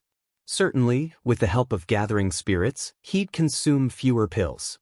As for his efficiency, there wasn't any change. With an auxiliary cultivation technique like Gluttonous Feast, the speed at which he refined a pill had always been faster than most people. He had already expected the increased consumption of pills because when he unlocked the 46th point and the 47th point, he had used significantly more pills. Riding on the tiger's back, he went on with his journey. With Yi around, he didn't feel lonely at all. However, since they left Mount Ying, she had been acting mysteriously. Besides disappearing all of a sudden when they were on the road, she'd also go away when they took a rest at night. Lu Yi wondered what she was up to. Nevertheless, since she refused to reveal anything, he stopped asking. One day, after entering a city, Lu Yi decided to buy some supplies. Suddenly, Yi passed him a storage bag. Take these things with you and sell them all. What's inside? A puzzled Lu Yi took the bag and opened it, only to see many kinds of plants inside. There were also some rhizomes and fruits. Are these herbs? All of a sudden, he came to the realization of what she had been doing recently. The reason she'd disappear from time to time was that she had been picking herbs. How did you know all this? Lu Yi asked curiously. She knew nothing about herbs in the past. There was a proud smile on her face. Senior sister Hua Ci and Ling Yu taught me a lot about it, she explained. It's not like Amber can rely on you forever. Its appetite has been increasing. What if you can't afford to feed it pills anymore? That's why I asked senior sister Hua Ci and Ling Yu to teach me a thing or two about medicine. I don't know how many spirit stones these things are worth. We'll find out after selling them. There were many kinds of herbs in the bag, and they came in large quantities. Nevertheless, it was apparent that she was still a rookie, so the way she handled the herbs was rough. These herbs were all put together in a disorderly manner. There were about 20 to 30 kinds of herbs. With a smile, Lu Yi replied, I'll sell them now then. All right. Yi nodded and snuck back into the tiger. There were many cultivators in the city that brought spirit beasts with them. However, to low-rank cultivators, it was impossible to tame powerful beasts. Therefore, these beasts were meant to be a mode of transportation. Basically, a beast taming collar was wrapped around every beast's neck. Most spirit beasts appeared ugly and hideous, so it was rare to see a beast as handsome as Amber. Therefore, as soon as Lu Yi appeared in the city, he attracted the attention of many cultivators. Some of them even walked up to him and expressed their interest in buying Amber, which he had rejected. After buying some food and clothes in the city, he brought Amber to Divine Trade Association. A while later, they left the place and roamed around the city. Riding on the tiger's back, Lu Yi said with a smile, Not bad.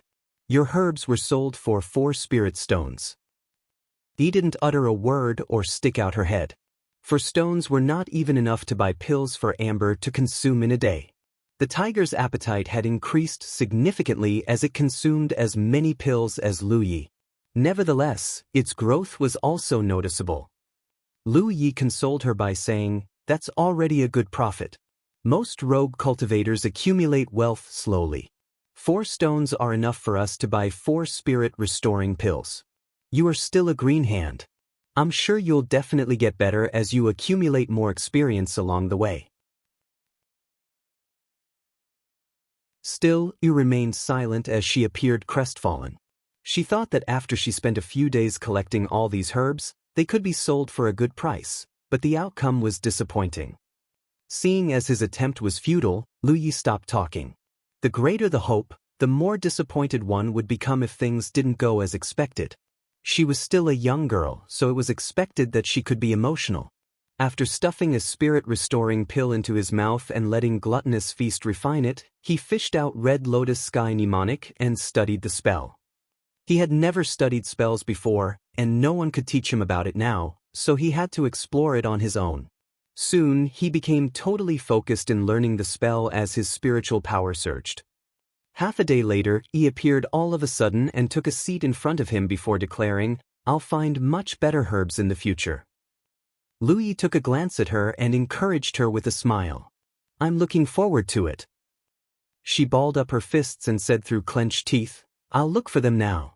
Then, she leaped off the tiger's back and disappeared into the distance. Lu Yi shook his head, but he didn't stop her, for it would only bring the opposite of the desired results if he did that. She was well-meaning to want to earn some money to buy pills for the tiger, so he just let her be.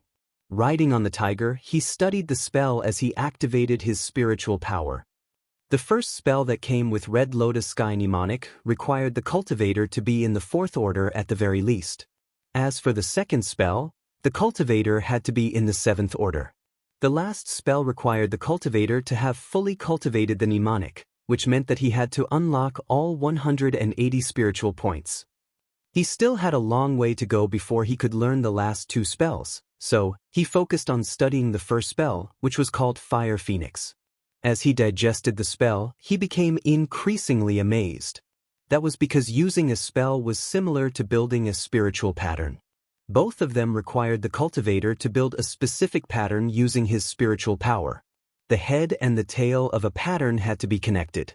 As spiritual power moved along a specific route, it would have some amazing effects. Are spells also a form of manifestation of spiritual patterns? He couldn't help having this question. Now, he was on his own, so no one could explain it to him. Therefore, he decided to keep studying. Fortunately, he had obtained 3 spiritual patterns from Skill Tree.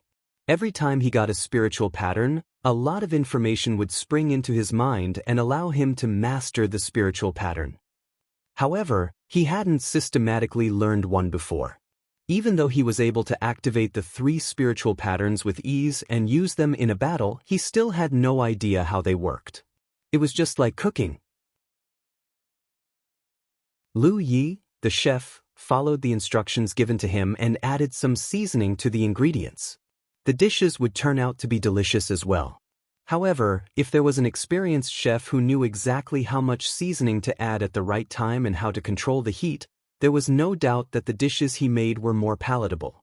However, thanks to the knowledge regarding the 3 spiritual patterns he had obtained, he was able to study Fire Phoenix and realized that it wasn't difficult to use it.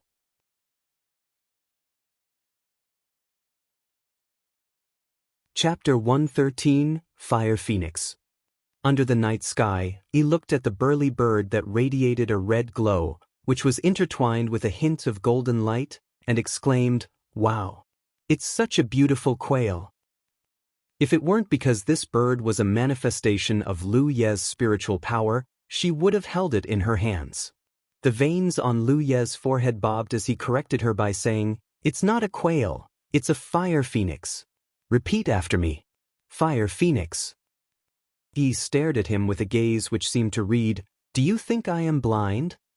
She obstinately believed that this was a quail. Amber also approached them and sniffed at the chubby bird that seemed stuck in the air with its wings flapping.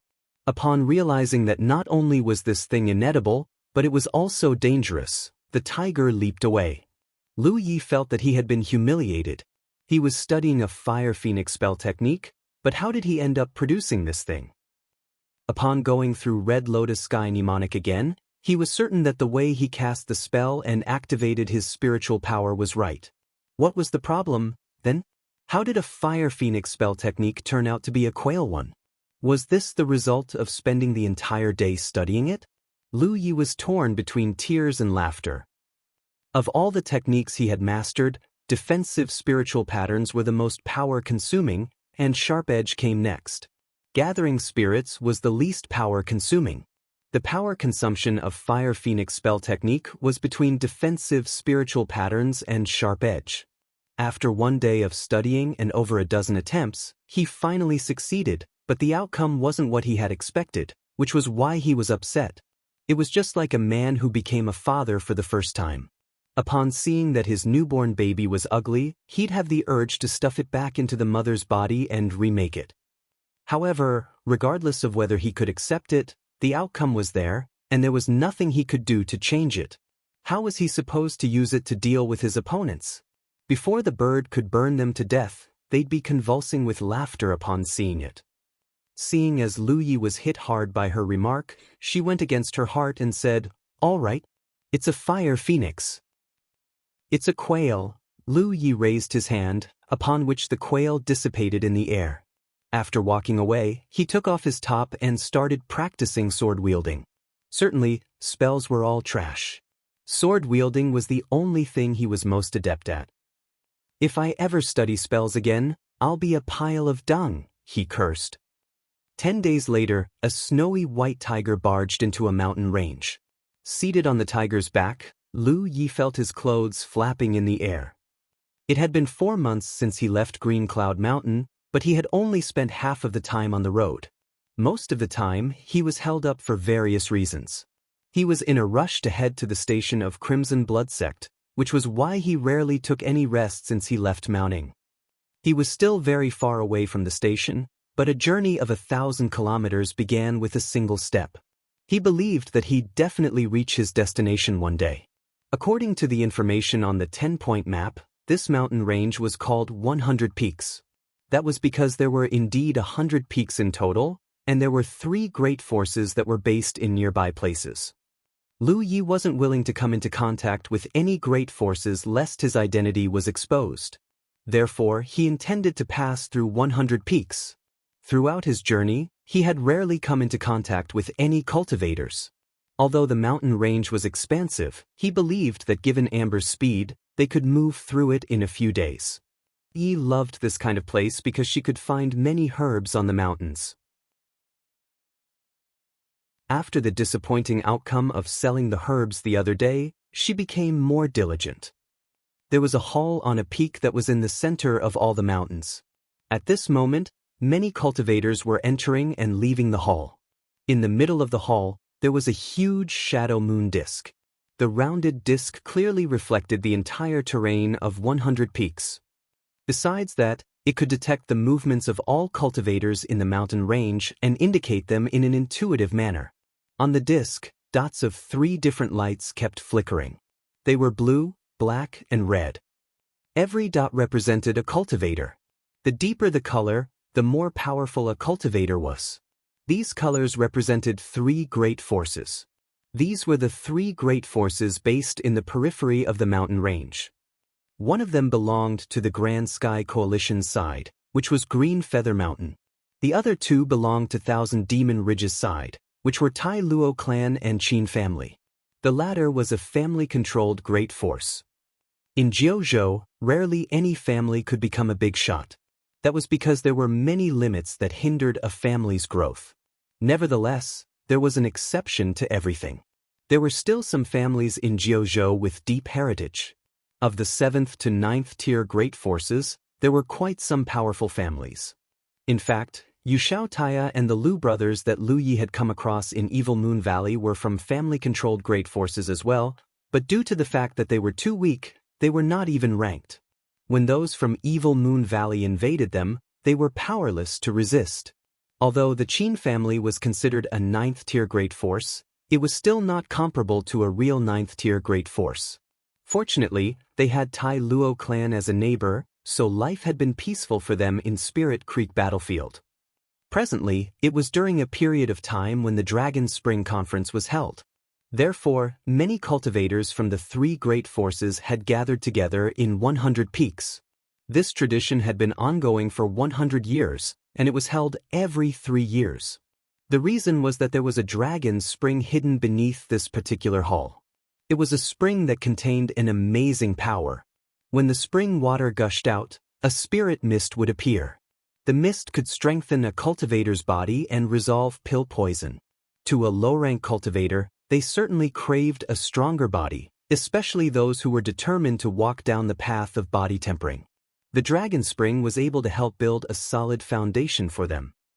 There were many rare resources in Spirit Creek battlefield like ore mines and spirit fruits, which were exclusive to the battlefield and not found in Jianghu. In order to get their hands on these resources, great forces had been battling against one another for years, and blood feuds had been formed as a result.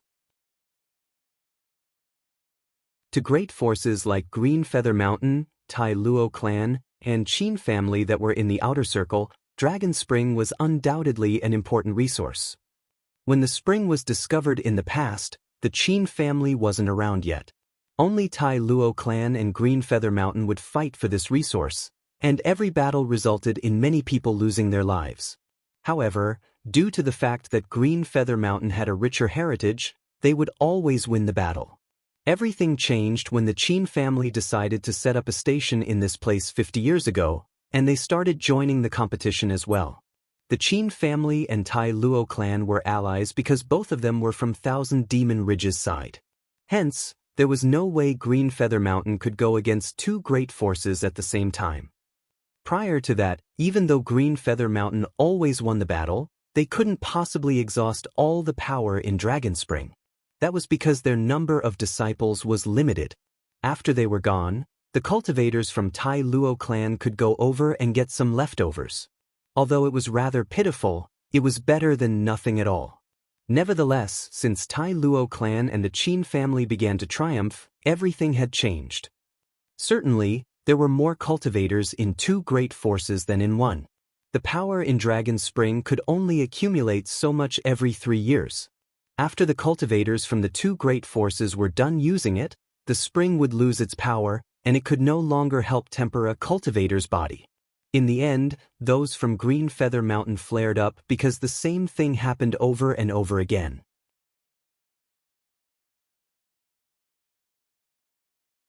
Chapter 114, Dragon Spring Conference. During the Dragon Spring Conference 30 years ago, Green Feather Mountain invited a 6th-tier great force to interfere in the conference, which resulted in Tai Luo clan and the Qin family losing miserably. Certainly, Tai Luo clan and the Qin family also had their allies. Since Green Feather Mountain had broken the rule, the other parties didn't want to be outdone. Therefore, in the next few conferences, allies from all three parties joined the competition and killed each other. Countless cultivators had been buried beneath the ground of 100 peaks. After about 3 to 5 times, they realized that this kind of competition benefited no one. Besides the fact that the loser would suffer immense losses, even the winner had to share a large amount of the benefits to the allies, so only about 20% of the portion was left for them.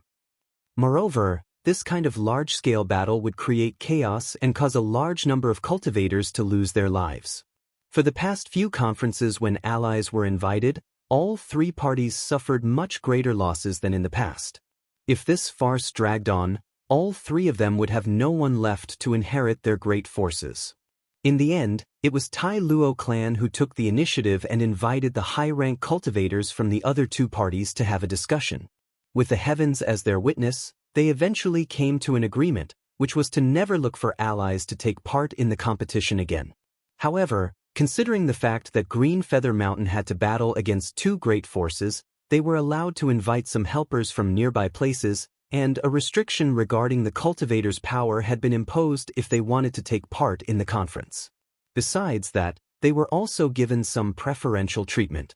It wasn't that Tai Luo clan and the Qin family were showing signs of weakness, but both of them knew that only by doing so could they ensure the continuation of their heritage.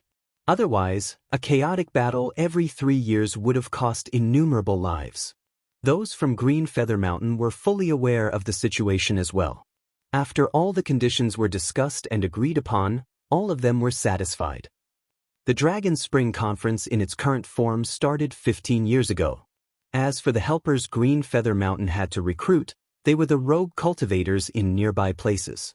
They'd always offer attractive benefits, which was why many rogue cultivators would gladly take part in it. In the past few conferences, it was Green Feather Mountain who gained the upper hand. It couldn't be said that they had won by a landslide, but they'd always gained the most benefits in the end. However, it had been a few days since the start of the current conference and they had suffered immense losses as they were unable to protect their mountains. There were exactly 100 peaks in this mountain range. In the agreement they had signed, they had also agreed on how the portions would be distributed, which was to fight for the ownership of all these mountains. In that agreement, one particular condition was considered a preferential treatment for Green Feather Mountain. Of all 100 peaks, they already owned 40 of them initially. For the remaining 60 peaks, Tai Luo clan had 35 while Qin family had 25. In other words, if such a situation persisted until the end of the conference, Green Feather Mountain would have 40% of the quota, and they'd be the first to enter the spring. Tai Luo clan would come next as they had 35%, and the Qin family would be the last as they had 25%. This kind of distribution wasn't perfect, but they were fine with it. Nevertheless, since it was a competition, the situation wouldn't remain stagnant until the end of the conference. 3 days ago, the fight for the peaks had started. Presently, of all 100 peaks, Green Feather Mountain owned 35 of them, and Tai Luo clan had 40. Things remained the same for the Qin family as they still had 25. That was because the Qin family rarely made a move in the past few days as the other parties fell into intense battles. In the hall, 3 people had surrounded Shadow Moon Disk in positions that resembled a triangle. They represented the 3 different colors on the disk. The person who represented Green Feather Mountain was Tang Wu. He was about 30 years old and had a sturdy figure. By just standing there, he gave off a feeling that he was as steady as a mountain, and his vitality was vigorous as well. The representative of Tai Luo clan was an alluring woman whose name was Han Jiyu. Her clothes were on the skimpy side. Seated on a wooden chair, she placed her long legs on the Shadow Moon Disk. Her legs were blemish-free, and her toenails had been polished with a red gloss. The layers of her dress separated at her thighs, so her private parts were not covered, which attracted the attention of the disciples who passed by. However, she seemed oblivious to their attention. Behind her, a fair-skinned young man was rubbing her shoulders. The representative of the Qin family was Qin Wanli, who was a thin and short man. There was a machete that had been hung on his waist. Presently, he was staring fixedly at Han Jiyu. When their eyes met from time to time, she would throw him a charming glance, which caused him to smile like a fool. All 3 of them were 9th Order Spirit Creek Realm Masters. Usually, they'd get their training in the core circle of the battlefield. The reason they had come to this place was to chair the Dragon Spring Conference. With an agreement that had been signed under the witness of heavens, all 3 parties wouldn't dare to go back on their word, but there might still be some loopholes one could take advantage of. Therefore, every time the conference was held, all 3 parties would respectively send a 9th Order cultivator to chair the conference. Normally, such powerful figures were not seen in the outer circle. Mystic Sect and 9-Star Clan had some 9th Order cultivators as well, but they'd only send cultivators in the 6th Order and the 7th Order to be in charge of the stations. Of these 3 people, Tang Wu sported a cold expression which seemed to be warning anyone against going near him. On the other hand, Han Jiyu was behaving like a seductress while Qin Wanli appeared somewhat harmless. Staring at the alluring woman, Tang Wu said coldly, "Get your feet off the disc. Otherwise, I'll cut them off." With her mouth covered, she replied with a smile, "What's wrong? Are you displeased? Are you going to flare up just like you did 30 years ago?" Seeing as Tang Wu was upset, she was gleeful. Since they were opponents, she certainly didn't mind annoying him. However, under his stern attention, she still moved her feet away and turned to look at Qin Wanli. "Let's join forces and kill this guy." Qin Wanli kept a foolish smile on his face. "Senior Sister Han, stop pulling my leg. I'm not powerful enough to do that." "What a coward!" Han Jiyu pressed her lips together as she appeared bored. A moment later, someone walked up to Tang Wu and spoke in a low voice, upon which Tang Wu nodded. After that person was gone, Tang Wu gazed at Han Jiyu and said, "Your clan has done a great job in hiding your true power by keeping a large number of disciples in another great force. Aren't you worried that they'd betray your clan?" All 3 great forces were based in this area, so they were fully aware of each other's heritages. That was why Tang Wu had been wondering what had gone wrong. How did those from Green Feather Mountain suffer such tremendous losses when it had only been a few days since the battle started? It wasn't until this moment that they found out the truth. Previously, Tai Luo clan had recruited some gifted disciples. However, instead of keeping them in their own station, they let these people receive training in a great force which was their ally. When the conference took place, they returned to the clan all of a sudden and caught those from Green Feather Mountain off guard. These people were fairly powerful now as some of them were in the 5th Order. Now, only cultivators between the 2nd Order and the 5th Order were allowed to take part in the conference.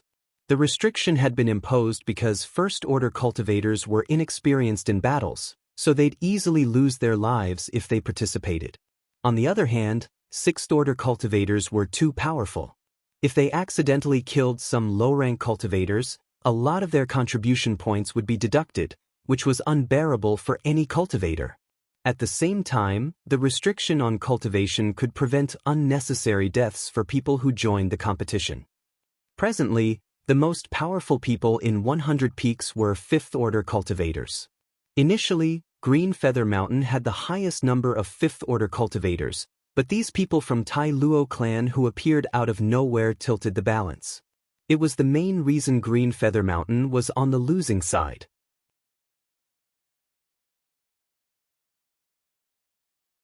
Chapter 115, Thunder? This had something to do with the number of peaks that Green Feather Mountain had occupied earlier. Occupying so many mountain peaks in the early stages of the Dragon Spring Conference might not necessarily be a good thing. In this way, Green Feather Mountain had to spread out its strength to guard these hills. Now that 10 mountain peaks had been lost in a row, Green Feather Mountain's defenses were strengthened instead. It would be difficult for the Tai Luo clan to proceed any further. Besides, Green Feather Mountain did not lose many men. The cultivators originally guarding those mountain peaks did not choose to fight recklessly after sensing the strength of the enemy forces, which preserved a large part of their strength. The current disadvantage was only temporary. It could not determine the final result. After several days of confrontation, Green Feather Mountain was obviously going to start a counterattack. There was an area on the topographic map reflected by the shadow moon disk where blue and black dotted lights intersected. Fierce battles had broken out on several of the mountain peaks. The cultivators from both sides were tangled together in battle, and some of the dotted lights would be extinguished from time to time. The blue dots were the cultivators of Green Feather Mountain, while the black dots were the Tai Luo clan. As for the red dots, they represented the Qin family. The gazes of Tang Wu and the other two were focused on the place of confrontation. They were judging the pros and cons of the situation from the remaining number of dotted lights. Han Zhiyu's expression gradually became gloomy. That was because the Tai Luo clan was clearly at a disadvantage in this confrontation. An hour later, the outcome of the battle came out. Green Feather Mountain had regained 2 mountain peaks. Han Zhiyu immediately became unhappy and coldly snorted. A bunch of trash. Tang Wu stood there as motionlessly as a mountain, showing neither joy nor anxiety. A rogue cultivator just barged into the fray, Qin Wanli suddenly said. Tang Wu and Han Zhiyu turned to look at the same time and immediately noticed the addition of a white that had appeared on the edge of the shadow moon disk. 4th Order Spirit Creek Realm. Han Zhiyu quickly determined the other party's cultivation from the brightness of the white. She curled her lips into a smile. This guy is pretty unlucky. The reason for her words was that the location where that white dot had appeared was the territory of the Tai Luo clan. A large part of the continuous mountain range in that area was occupied by the Tai Luo clan. Moreover, there were at least 5 or 6 black dots on each mountain peak that stayed behind to guard the place. A 4th Order Spirit Creek Realm Master was not considered weak in this area, but he was by no means powerful either. He could be defeated by any random 5th Order Spirit Creek Realm Master. 100 Peaks was very large, so it was impossible for the 3 factions to waste their resources to seal off the entire 100 Peaks during the Dragon Spring Conference. Besides, the rogue cultivators nearby knew that the Dragon Spring Conference was currently being held here. Aside from the rogue cultivators summoned by Green Feather Mountain, nobody else would suddenly barge into the area. Naturally, there were always exceptions to everything. The Dragon Spring Conference had been held so many times before. It was not as though no rogue cultivator had accidentally barged into 100 Peaks during the Dragon Spring Conference. It was just that those rogue cultivators never enjoyed a good ending. If he had intruded into the area occupied by Green Feather Mountain, he might have been recruited by Green Feather Mountain. Unfortunately, those who intruded into the area occupied by either the Tai Luo clan or the Qin family, there was no saving them anymore. Due to the previous contract, Green Feather Mountain could recruit these outsiders as helpers. However, the Tai Luo clan and the Qin family could only use their own strength to prevent any problems before they happened. Therefore, the Tai Luo clan and the Qin family would never allow any outsider to roam the 100 Peaks alive. Guess which faction he is from. Han Zhiyu looked at the white dot with interest. As a Ninth Order Spirit Creek Realm Master, she had no choice but to return to host the Dragon's Spring Conference. It was actually a very boring event for her. Since she could neither kill nor beat up these weaklings, she could only find other things to amuse her on her own. Qin Wanli chuckled. He will belong to whichever faction you say he belongs to, Senior Sister Han. His response was equivalent to him not saying anything at all. Tang Wu, what about you? She lifted her head to glance at Tang Wu. Tang Wu didn't even bother to acknowledge her, which made her pout. Wooden pillar. Then, she turned to look at Qin Wanli. Do you want to make a bet? Qin Wanli said, It's rare for you to be interested in something, Senior Sister Han. This junior brother will keep you company. 200 contribution. She suddenly became excited. Cough, cough. He abruptly coughed violently. Let's play a small wager for entertainment only. After saying that, he didn't even give her a chance to respond. He immediately continued, I'll wager 20 contribution points that this person is associated with 1,000 Demon Ridge. She snorted softly, her interest flagging slightly. How boring. She leaned her body back and threw her hands into the air, leaning back against the chair in a spread eagle pose. Her womanly charms were on full display, and her posture invited one's imagination to go wild. There was not the slightest shred of a Ninth Order Spirit Creek Realm Master's demeanor in her behavior. 200 contribution points that he is from the Grand Sky Coalition. Tang Wu, who had been silent all this while, suddenly spoke up. Han Jiyu immediately got up and glanced at Tang Wu. She pursed her lips into a charming smile. All right, I'll bet against you. May the heavens witness. May the heavens witness. In an instant, 3 pairs of eyes focused on the white. They watched as the white dot approached the nearest mountain peak at an extremely fast speed. Sitting atop the tiger's back, Lu Yi frowned. He did not know if he was only imagining things, but he felt as though he was being watched. It was just that a careful check of his surroundings revealed nothing. This made him become vigilant, and he even recalled Eve, who was picking medicinal herbs nearby. As they continued forward, they did not meet with any incidents until they climbed the nearest mountain peak.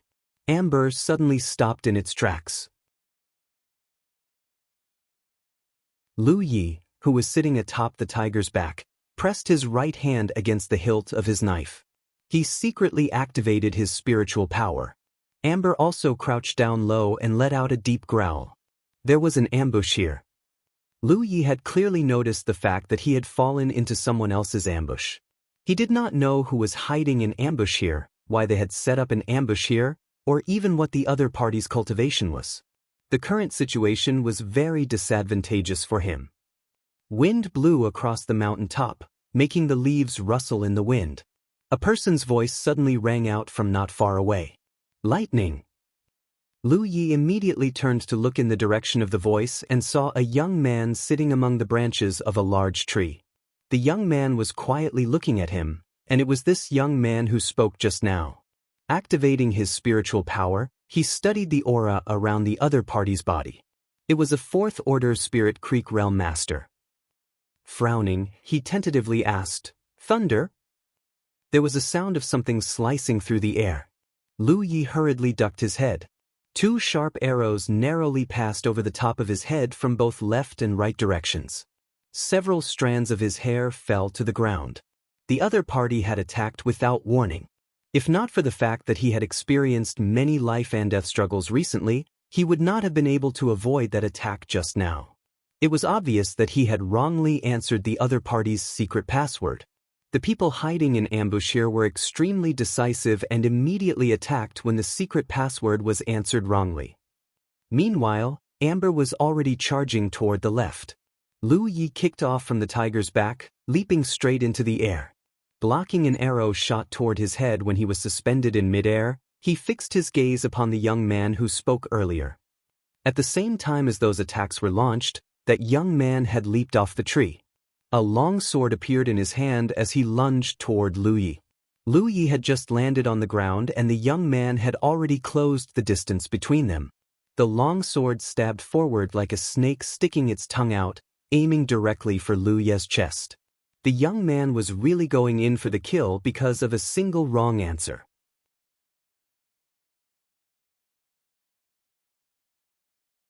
Chapter 116. What the hell?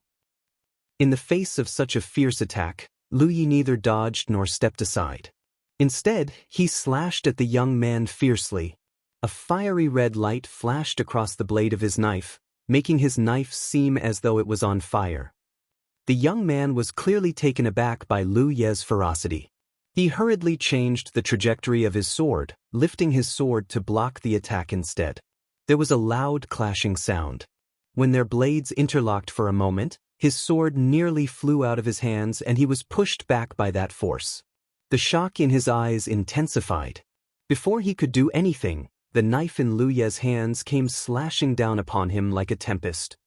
Ever since Lu Yi left Green Cloud Mountain, he would resolutely practice his swordsmanship for at least 4 hours a day as long as the conditions allowed. While this training might not allow him to master any special or mysterious sword techniques or skills, it had made his foundation become more and more solid. Coupled with the experience he accumulated from the battles over the past few days, he was no longer the same greenhorn who left Green Cloud Mountain back then. He had slowly formed a fighting style of his own. It was fierce and vicious. That was because he could rely on the protection spiritual pattern. If the young man had not hurriedly changed his move to block the first attack just now, he would have been cut in half by that blow. His prudence had allowed him to escape death, but that was all. The clashing sounds rang out incessantly. Every slash that landed would force him back by 3 steps. Moreover, his wrist was beginning to crack under the impact of that mighty force. He wailed inwardly, "Where did this lunatic come from? How can he fight so aggressively? I am also in the 4th Order Spirit Creek realm, but I am significantly weaker than him." Whenever his opponent attacked, the vitality around his opponent's body would surge greatly. It gave him the illusion that the person in front of him was a wild beast that escaped from a cage and was choosing its prey to devour. Out of the corner of his eyes, he could see his 2 junior brothers flanking his opponent from behind. He would be able to join forces with his 2 junior brothers to besiege his opponent as long as he persevered for a few more seconds. While backing away, he reached his hand toward his storage bag. He had just taken out a spirit talisman paper and was just about to activate the spirit talisman paper when he heard a cracking sound. He was shocked. Out of the corner of his eyes, he saw that his long sword had broken into 2. The broken blade flew out to the side. Immediately after that, his body went numb and he froze in place. Then, his field of vision began to tilt. The last thing that came into view was one half of a body that looked very familiar. "Is that my body?" His consciousness began to fade. When the blood splattered everywhere, Amber's tiger roar came from the right. It was immediately followed by a terrified scream. There was another sound of something slicing through the air on the left. The enemy hiding in the shadows had shot another arrow at Lu Yi again. It was just that this arrow missed its target. The death of that young man seemed to have shaken the attacker's mental state. That person was not the only one who was unsettled. The other 2 cultivators not far away who had rushed up behind Lu Yi were similarly shaken. There were a total of 5 cultivators on this mountain peak. 1 was in the 4th Order Spirit Creek realm, 2 were in the 3rd Order Spirit Creek realm, and 2 were in the 2nd Order Spirit Creek realm. This lineup was not that strong, but Tai Luo clan was right behind them. That was why there was no need for them to have such a strong lineup. As long as the mountain peaks in front were not lost, the Green Feather Mountain cultivators would not reach this place. This position could be said to be the safest location. The only reason they left some people here to keep guard was just in case, but this originally foolproof arrangement was destroyed by Lu Ye's arrival. The 2 Tai Luo clan cultivators who had sneaked up behind Lu Yi felt as though they had been splashed with a basin of cold water. Their entire bodies were ice cold. They had just witnessed their senior brother in the 4th Order Spirit Creek realm being cut in 2 by an uninvited guest in no more than 5 seconds. Therefore, their shock and panic had risen to extreme levels. This in turn caused them to abruptly halt in their tracks at a position less than 10 meters away from Lu Yi. Lu Yi spun around, his knife pointing diagonally at the ground. Blood was dripping from his blade. He pushed off the ground with both feet, leaving behind a hole in the ground where he stood before. It didn't take more than a few strides for him to arrive in front of the two Tai Luo clan cultivators who were frozen stiff in terror. At a juncture of life and death, these two finally burst out their potential and lunged at Lu Yi all at once. The sounds of their confrontation clanged loudly. The two cultivators in the Third Order Spirit Creek realm leaned back, leaving themselves wide open. The difference in their cultivation left them unable to block Lu Ye's attacks despite working together. The long knife blessed with spiritual power drew a long arc of fiery red light in front of him. He didn't even bother to use the sharp-edge spiritual pattern in this attack. When the screams rang out, the chests of the two people struck by the blow split open and a faint burnt smell came from their wounds. One person collapsed to the ground while the other person staggered backward. He took a step forward and stabbed the cultivator who fell over backward in the chest. Without stopping, he pulled out his knife to slash at the other person. Then, he saw an arrow flying toward him out of the corner of his eye. Lifting his knife in a swinging slash, he cut down the arrow. He was just about to deal with the surviving Third Order Spirit Realm Master, but that person had already collapsed headfirst to the ground. His previous attack had slashed right through that person's heart. An extremely terrified scream came from the side. Lu Yi turned his head to look and saw Amber biting a female cultivator in the neck. The female cultivator held a bow in her hand, blood spurting wildly from her mouth. Despite struggling desperately against Amber, she couldn't even make Amber budge in the slightest. This female cultivator was only in the Second Order Spirit Creek realm. She was the one hiding in the trees and shooting arrows at Lu Yi. When Amber separated from Lu Yi earlier, it immediately ran straight in this direction. The tiger alone might not have been able to do anything to her. She was hiding up in a tree after all. However, things were different with Yi around. Yi had appeared directly behind the female cultivator and shoved the latter off the tree. After following Lu Yi for all this while, Amber had been eating well every day. Who knew how many spirit-restoring pills it had consumed during this period? Therefore, its current strength had greatly improved compared to before. With Yi's support, they easily took down the Second Order Spirit Creek Realm Master. Ignoring the female cultivator, Lu Yi looked to the side. Two people had attacked him with arrows just now. Amber had caught one in its mouth, so there was another one. To his surprise, he discovered that the other party had already fled nearly as far as 30 meters away when he looked over in that direction. He raised his knife and was about to give chase when he suddenly remembered something. Raising his hand, he faced his palm toward that person's back. At the same time, fiery red spiritual power began to gather at the palm of his hand. The pure spiritual power then formed into a fat and pudgy fire quail, which flapped its wings and flew forward like an arrow released from the bowstring. In the blink of an eye, the fire quail brushed past the fleeing cultivator and hit a large tree. The tree went up in flames. I missed. He raised an eyebrow, spiritual power gathering in the palm of his hand again. This time around, he adjusted his aim slightly. A second fire quail flew out and struck that person squarely in the back. There was a loud explosion. That person fell to the ground as if he was struck by a bolt of lightning. His back was a charred mess, and he twitched several times before he died. This was one of the spell techniques that came with the Red Lotus Sky mnemonic. It turned out to be quite powerful. Just then, a small red light flew over from that spot and sank into the back of Lu Ye's hand. He glanced around, frowning. What the hell? This battle came out of nowhere. He simply answered the other party's password wrongly and the other party instantly attacked without mercy. They didn't even bother to ask him which faction he belonged to. Since the other party had not held back, he did not bother to restrain himself either. It wasn't until he finished killing them all that he became certain that these people belonged to the Thousand Demon Ridge faction. It looked like he had not killed the wrong people.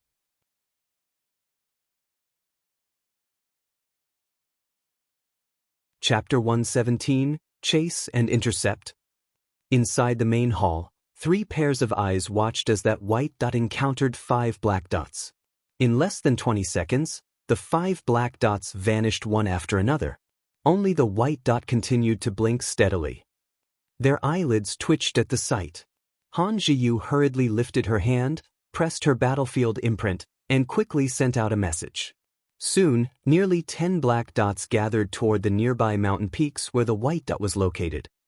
The woman was clearly enraged. A fourth-order Spirit Creek Realm Master had appeared out of nowhere, intruded upon the back of the Tai Luo clan, and taken over a mountain peak. That was practically a slap to the face. In any case, that part of the mountain was occupied by the Tai Luo clan. It was very easy for her to mobilize some people to encircle and suppress him.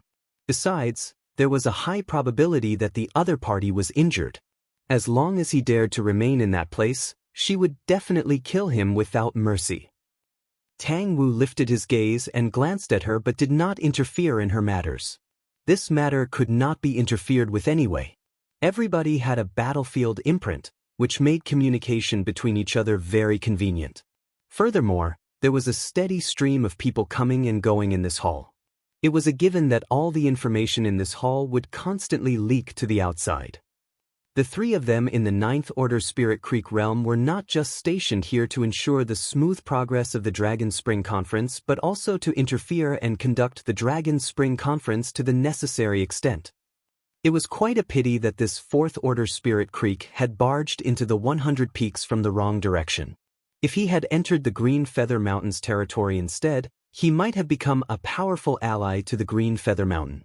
Unfortunately, he chose to intrude upon the Tai Luo clan's territory instead. Things would not end well for him.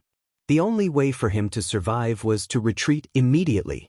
The Tai Luo clan would not have the time nor energy to chase after him during the Dragon Spring Conference.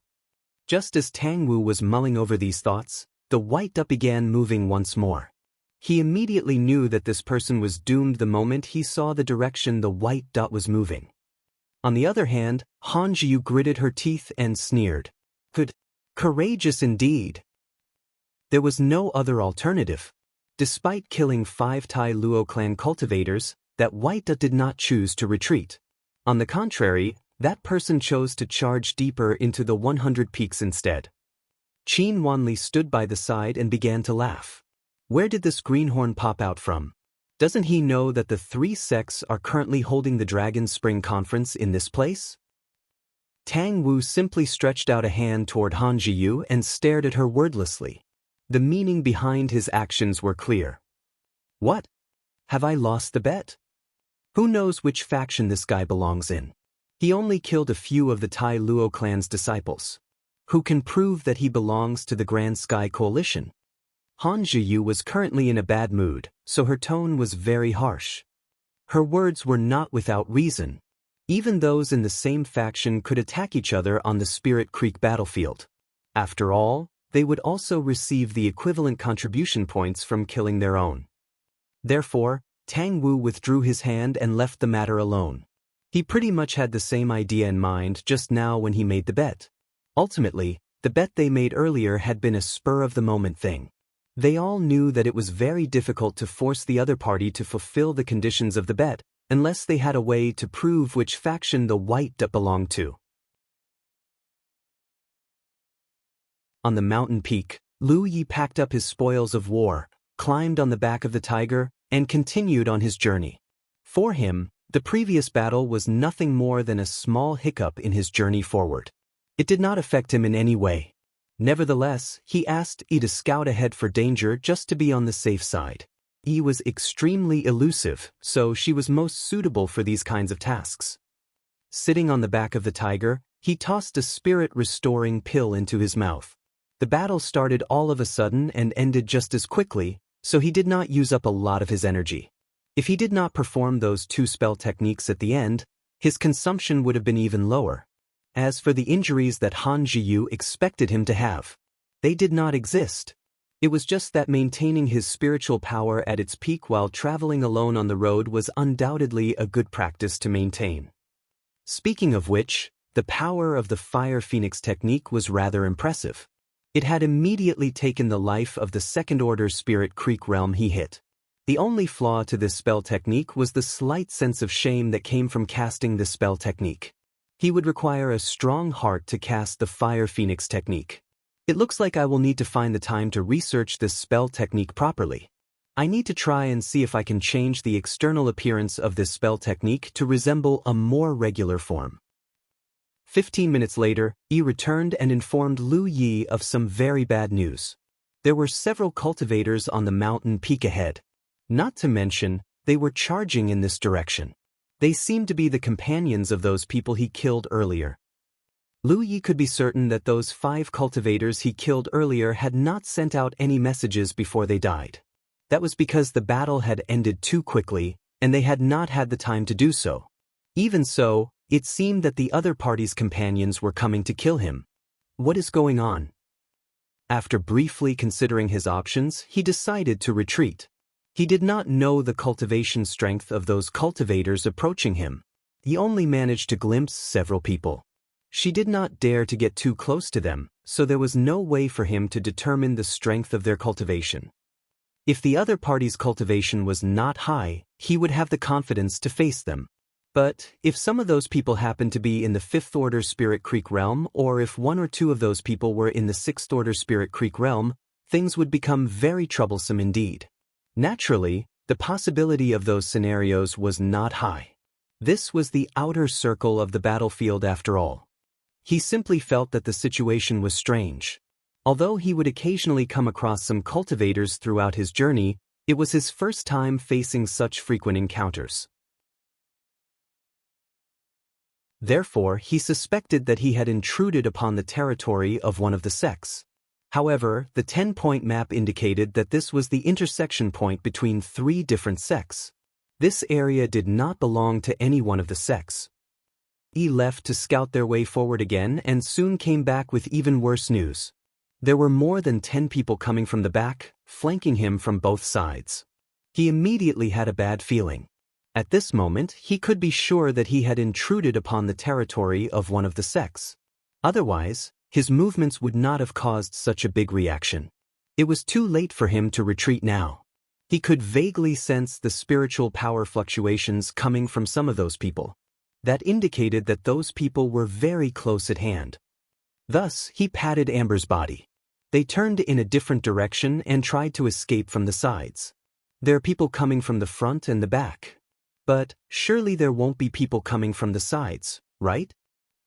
Inside the main hall, Han Jiyu was glaring hatefully at the white dot leaping up and down the 100 peaks. As command after command was conveyed to the troops, wave after wave of black dots set off from each mountain peak to surround the white spot. She had now gotten a piece of definitive information. The cultivator who had barged into the territory was riding on a snow-white tiger. That was why he could move around so quickly, and the Tai Luo clan cultivators chasing after him were unable to catch up to him. However, she did not need her disciples to catch up to the enemy. Under her constant mobilization of the troops, a tight encirclement was slowly taking shape. There were no less than 30 black dots surrounding the white dot in all directions. No matter which side he tried to break through, he would be attacked. They only needed to delay him for a moment and the others would be able to swarm him and turn him into mincemeat. She was furious that something like this had occurred during the Dragon Spring Conference. If not for the fact that she could not make a move during the Dragon Spring Conference, she would have personally gone out to capture the person riding on the white tiger and give him a taste of extreme torture. Lu Yi sat on the back of the tiger with an extremely solemn expression. After running around for 2 hours, he discovered that he could not shake off these unknown enemies. Rather, the situation was becoming worse and worse. He didn't leave to scout the path ahead anymore. That was because there were enemies everywhere. He could not figure out how the enemy managed to complete the encirclement. He had been riding on Amber, charging left and right without a fixed pattern to their movements. Even so, he had been surrounded anyway. If I can't escape, then I can only slaughter my way out of this situation. He lightly patted the tiger's back with one hand and pressed his hand against the hilt of his knife with his other hand. Seeming to understand his intentions, the tiger let out a loud roar. Its speed increased sharply as it broke through the front.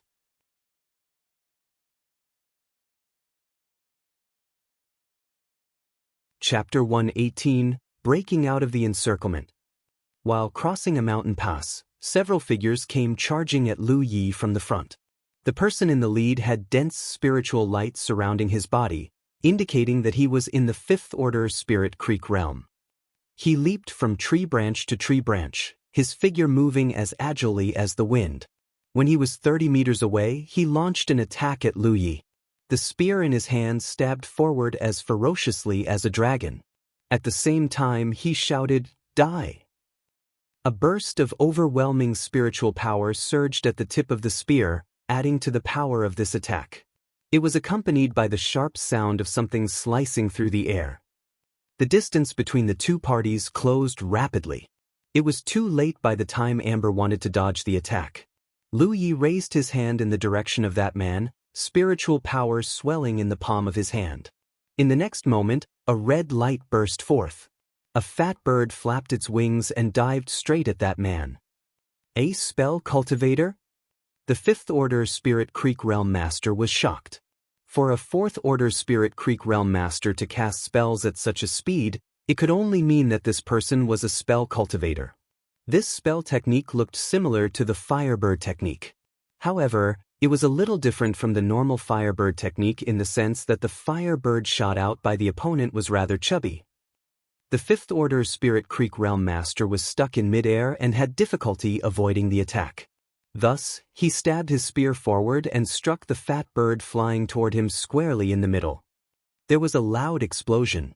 A blast of spiritual power erupted and a scorching aura wrapped around him. It was fortunate that he was in the Fifth Order Spirit Creek realm.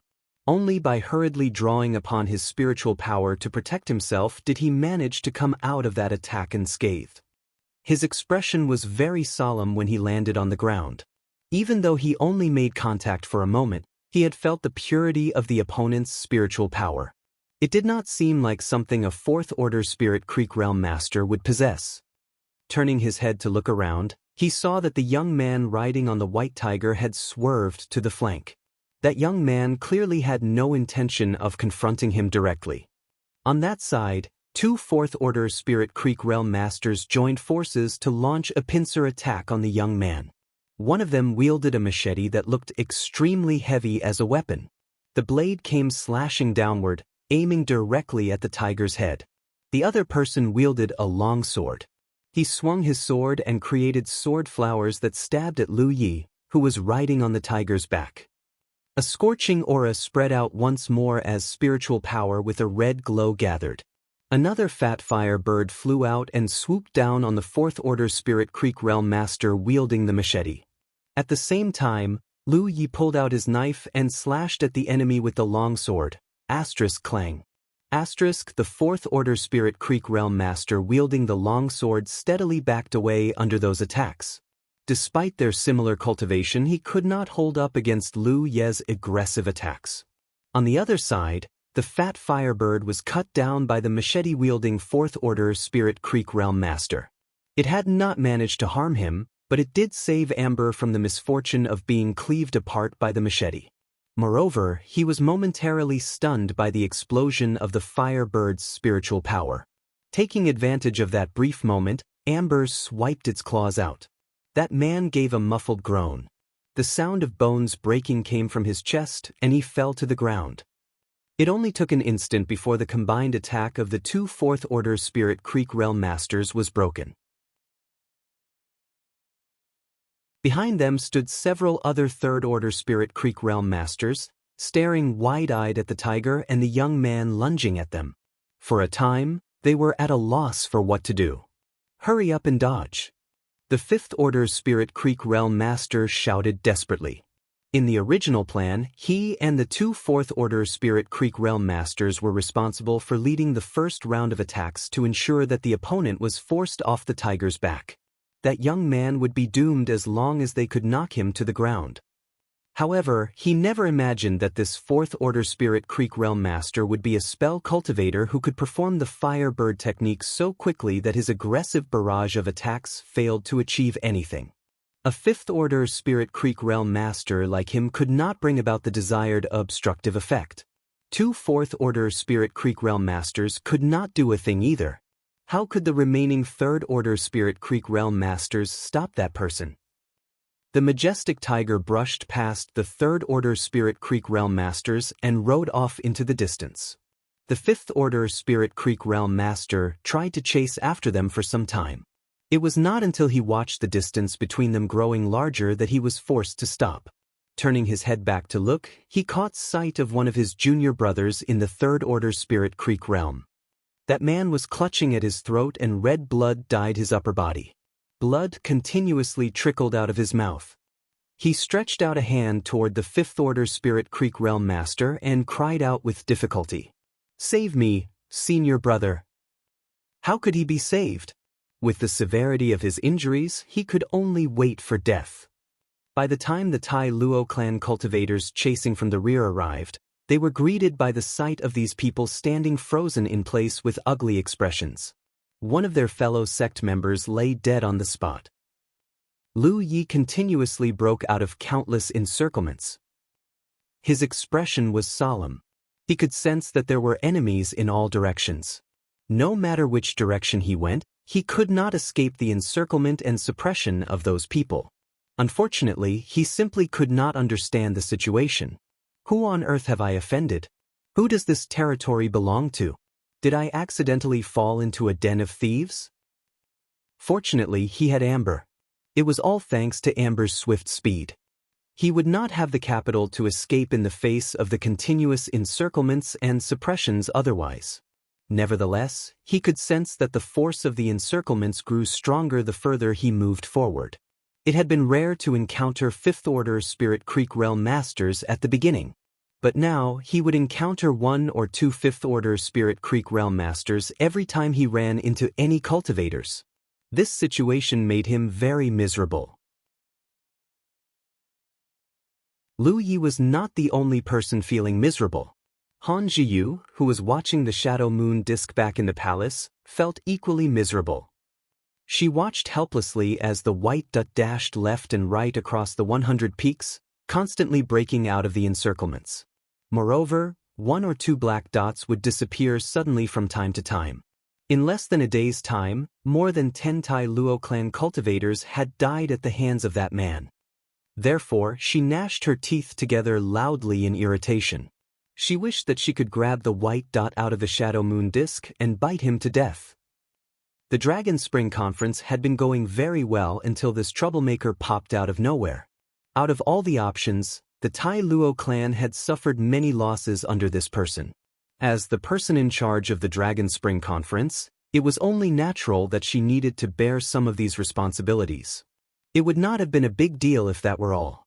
It was only the deaths of a few dozen disciples after all. Such losses were something the Tai Luo clan could bear. When was there ever a Dragon Spring Conference that did not involve death? However, the Tai Luo clan had spent too much energy and manpower in order to encircle and suppress this person. This situation had given rise to their repeated defeats in the battle against Green Feather Mountain. Tang Wu would not simply stand by the sidelines and watch the drama unfolding. When he saw that the Tai Luo clan was being restrained by an outsider, it was only natural that he would take various actions. The mountains that had been captured earlier were now being lost one by one.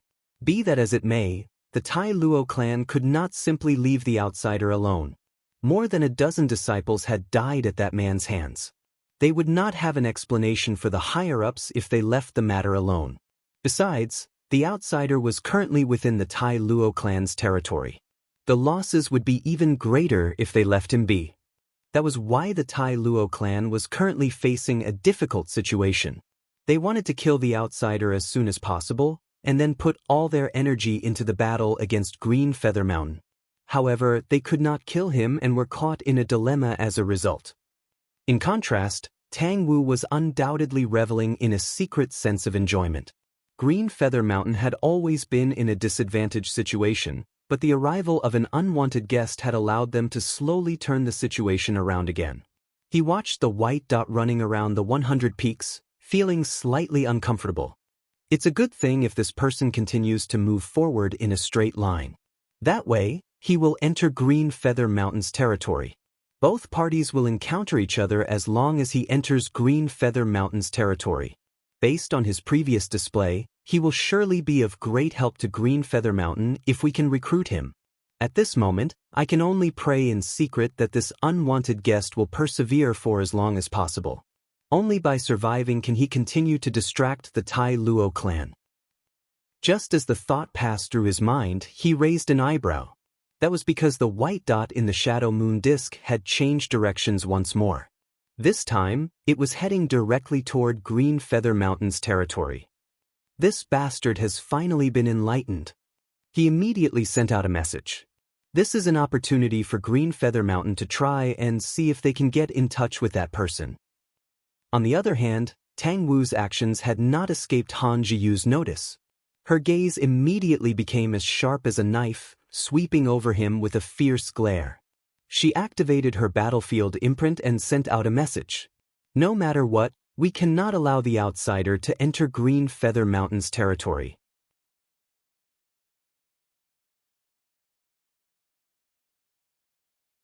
Chapter 119, A Good Place to Go. Lu Yi rode on Amber, fleeing desperately through the mountains. Several spirit talisman papers exploded behind him. During the surge of spiritual power, one of the spell techniques sealed within the spirit talisman papers struck him and left him in a miserable state. After a whole day of confrontation, the cultivators besieging him had gotten smarter. They would blast out with spirit talisman papers as soon as both parties encountered each other. Although spirit talisman papers were valuable, low-level cultivators could still afford to purchase them if they simply gritted their teeth and bit the bullet. Therefore, most people would prepare 1 or 2 spirit talisman papers as a trump card for life-threatening situations. At this moment, the fact that they were throwing out spirit talisman papers without regard for the losses was certainly making things very difficult for him. If not because he could frequently activate the protection spiritual pattern to defend against those attacks, he and Amber would have been powerless to resist a long time ago. Despite that being the case, both man and tiger were covered in wounds all over their bodies. It was not just the spirit talisman papers. The cultivators of the unknown faction had also dispatched spirit beasts to hunt them down. Not many cultivators had tamed beasts because spirit beasts were quite hard to domesticate. The slightest mistake could cause the spirit beasts to turn on their masters instead. At this moment, Lu Yi was fleeing in front. 5 or 6 cultivators riding on various tamed beasts followed closely behind him. These tamed beasts might not be as impressive or swift-footed as Amber, but he constantly faced obstructions from the front which severely impacted his efficiency in breaking out of the encirclements. It only took a moment's delay for them to catch up to him immediately. Therefore, he was almost completely surrounded and trapped on several occasions. It had taken a lot of effort for him to open up a path in those situations and continue his escape. Following these confrontations, he finally realized something. He could not travel in circles. The more twists and turns he made, the more enemies he would face. On the contrary, he faced lesser enemies if he simply charged forward in a straight line. What he did not know was that the Tai Luo clan cultivators had Han Zhiyu commanding them from the shadows. With the shadow moon disk, none of his movements could be concealed from her eyes. The sound of something slicing through the air rang out once more. Several arrows shot toward Lu Yi from various directions. Even though he was startled, he did not panic. He activated his spiritual power to protect his body while simultaneously pulling out his knife to slash at the air in front of him. One of the arrows aiming at Amber was cut down by him. At the same time, Amber quickly moved in a zigzag manner to avoid the rest of the arrows. It was not something he commanded Amber to do, it was something Amber learned from previous bloody experiences. The Tai Luo clan were aware that they had to cripple Amber first in order to besiege and suppress Lu Yi. The presence of such a spirit beast made it very difficult for them to restrain him. That was why the people shooting arrows from the shadows changed their target after the first few encounters and aimed for Amber instead. They wanted to annihilate Amber first. For that reason, Amber was met with great misfortune and took several arrows to the body. It was fortunate that none of the injuries were serious. Lu Yi had broken off the arrows and left the other half of the arrows in Amber's body. Since then, Amber had gotten much wiser. Whenever it heard the sound of arrows slicing through the air, It would begin to move zigzagly like a snake. Thus, it successfully avoided many of the attacks. It had only just dodged those arrows when several figures popped out from the front. Under the night sky, the spiritual light around them was extremely conspicuous. 3 fifth-order Spirit Creek Realm Masters? Lu Yi lowered his eyes. The realization that he was knee-deep in trouble did not escape him. He could manage if it were only 1 fifth-order Spirit Creek Realm Master. It was impossible for him to deal with 2 at once, let alone the 3 fifth-order Spirit Creek Realm Masters in front of him right now. Once trapped, only death would await him. I wonder which sect's territory I encroached upon that has such a powerful heritage. Along his journey here, he had encountered more than 10 fifth-order Spirit Creek Realm Masters. It had to be said that there were no fifth-order Spirit Creek Realm Masters when he participated in the battle between Mystic Sect and 9-Star Clan previously. What he did not know was that the declaration of war between Mystic Sect and 9-Star Clan had occurred very abruptly. Most of their fifth-order Spirit Creek Realm Masters were training outside and could not rush back in time. That was why there had been so few fifth-order Spirit Creek Realm Masters. Besides, they were mutually restraining each other. It was only natural that Lu Yi had not seen them. On the other hand, the Dragon Spring Conference was different. It was held once every 3 years, so all 3 forces nearby placed great importance on this event. All the Spirit Creek Realm Masters ranging from the 2nd Order to the 5th Order had gathered in their respective bases 10 days ago in preparation for the start of the Dragon Spring Conference. Each sect usually had many 5th Order Spirit Creek Realm Masters. The 10 or so 5th Order Spirit Creek Realm Masters that Lu Yi met so far only made up a small portion of them. Most of them were guarding the various mountain peaks.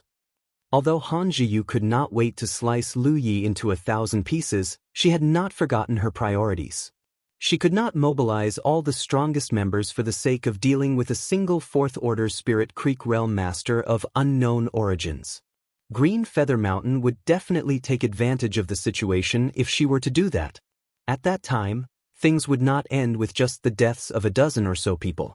It would result in the loss of many mountain peaks under their control.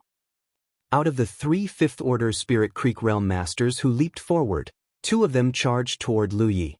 Meanwhile, the remaining person stood not too far away and raised his hand to point in Lu Ye's direction. Spiritual power surged at his fingertip. He was a spell cultivator. Lu Yi couldn't help feeling extremely troubled. Most of the people shooting arrows at him from the shadows had relatively low cultivation. Moreover, Lu Yi and Amber had experience dealing with them now. They could no longer be harmed by those attacks under most circumstances. However, it was different if the opponents were 5th Order Spirit Creek Realm Masters. The power of such a cultivator's spell techniques should never be underestimated. Things might end badly for him if he were careless. That was why he made a swift decision when he saw that cultivator casting spells. He threw an object with one hand and single-handedly formed a seal with the other hand. The object he tossed out immediately arrived above the spell cultivator's head and rapidly enlarged. The object transformed into a large bell that overflowed with spiritual light, looming over the other party. The spell cultivator clearly did not anticipate such a move from Lu Yi. It was too late for him to dodge the attack and he was firmly covered beneath the bell. Meanwhile, the other 2 5th Order Spirit Creek Realm Masters had arrived in front of Lu Yi. The person in the lead was burly, strong, and vigorous. It could be seen at a glance that he planned to become a body-tempering cultivator. Despite facing Amber's charge, he neither dodged nor evaded but provocatively stepped forward instead. He raised his hands to catch Amber's 2 front legs, his posture indicating that he was planning to catch and throw the tiger. Roar! The tiger's roar resounded throughout the forest. The body-tempering cultivator only managed to maintain a stalemate against Amber for 2 seconds before he collapsed to the ground. He had overestimated his capabilities. In terms of brute strength, Amber was not as strong as him. Even so, spirit beasts had their own advantages. That was especially true for sturdily built spirit beasts like Amber. It was impossible to stop them without enough strength to crush their forward-charging momentum. Taking advantage of the 2-second delay brought about by the body-tempering cultivator, the other 5th-order Spirit Creek Realm Master attacked from behind. This person was most likely a combat cultivator. That was because he was wielding a sledgehammer that was the size of a head. It did not look like something to be trifled with. The sledgehammer that seemed to weigh thousands of kilograms looked like it weighed nothing in his hands. He leaped forward from behind his companion and brought his sledgehammer smashing down on Lu Yi. The spiritual light on the sledgehammer shone so brightly that it was blinding. He shouted, "Get down from there." This attack was extremely heavy. It gave off the feeling that one blow could crush 10 men. A blow like this was not something Lu Yi could defend against no matter what he did. If he forcefully took the blow, he would only end up with several broken bones. Therefore, he hurriedly activated the protection spiritual pattern to form a shield in front of him. Boom, there was a loud explosion. Lu Yi felt the spiritual power in his body gushing outward like the floodwater released from a dam. The protection spiritual pattern seemed somewhat unable to stop this menacing attack. Small cracks appeared along the spiritual pattern. 3 seconds later, the spiritual pattern shattered apart. It was his first time meeting somebody who could break his protection spiritual pattern in one blow. It had to be said that even Dong Shu Yi, who was a 7th-order spiritual Creek Realm Master, had failed to do that. It would seem that the protection spiritual pattern was more adept at defending against spell techniques. In contrast, it had a weaker defense against pure brute force attacks. The protection spiritual pattern might have been broken, but it had deflected most of the impact from the blow. When the sledgehammer came down, Amber's body slumped from the impact and its front legs crouched slightly. On the other hand, Lu Yi fell backward from being struck by the sledgehammer. If he had not hastily brought his knife up in front of him, his chest would have been crushed flat. He was about to fall off the tiger's back. At a critical moment, a small hand suddenly emerged to grab him by the belt and pull him back. It was Yi, who had been hiding inside Amber's body all this while. There was nothing much she could do to help during a fight, so she had kept herself hidden all this while. Appearing and saving him at this time was a stroke of genius. His mouth was filled with the taste of metal. In addition, his chest and shoulders were incredibly sore. It was clear that he had been injured. A blow like that was not easy to block completely. At this moment, he was rejoicing over the fact that he had used his Bell Spirit artifact to restrain the 5th-order Spirit Creek Realm spell cultivator. If all 3 of his opponents joined forces against him, he would most likely die here. The body-tempering cultivator climbed up from the ground and retreated several hundred meters, watching Lu Yi warily. Similarly, the combat cultivator also backed away several thousand meters. He held his sledgehammer with both hands, looking very solemn. If one were to look carefully, one could see that his hands holding the sledgehammer were trembling hard. The attack just now was the result of his full strength. It was a heavy burden on his body. Just in those few moments of delay, rustling movements could be heard coming from the surrounding forest. Cultivators were surrounding this area from all directions. The cultivators riding the spirit beasts were also quickly approaching. Lu Yi did not have the time to examine the wounds on his body. He quickly identified the weak points in their defense and immediately found a direction. Just as he was about to guide Amber in that direction, he suddenly heard shouting in the distance. The shouting continued endlessly. The shouts were also accompanied by powerful spiritual power fluctuations coming from that direction. Turning to look in that direction, he saw colorful spiritual light flashing constantly on the mountain peak closest to him. Somebody was fighting over there. Moreover, it was a rather intense battle. He patted the tiger's back and pointed in that direction with his knife. Head there. He did not choose the weak points in the opponent's defense but the direction where the cultivator wielding the sledgehammer stood. It doesn't matter who is fighting over there. I'm certain one of those parties will belong to the cultivators pursuing me. It turns out that they have enemies. He immediately decided that that location was a good place to go. Furthermore, the accumulation of all his previous encounters had allowed him to understand one thing. He could not escape this place with his current methods. The opponent seemed to have some sort of ability to grasp his movements. Moreover, there was a highly intelligent person commanding these people. That was why they could repeatedly form encirclements around him so easily. Upon seeing Lu Yi fleeing in that direction, the Fifth Order Spirit Creek Realm Body-Tempering Cultivator hurriedly shouted, "Don't let him escape." The combat cultivator wielding the sledgehammer stepped forward with his back straightened proudly. He stood in front of Amber, the veins in both his arms bulging. When he raised his sledgehammer high above his head, the blood vessels along his shoulders burst and crimson blood stained his clothes red. "Come and die," he shouted while charging toward Lu Yi. Spiritual power mixed with a red light surged violently. Lu Yi lifted his hand and shot a spell technique at that man.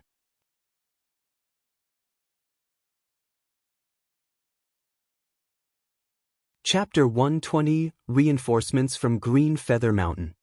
The combat cultivator could barely keep his rage in check as his eyes throbbed.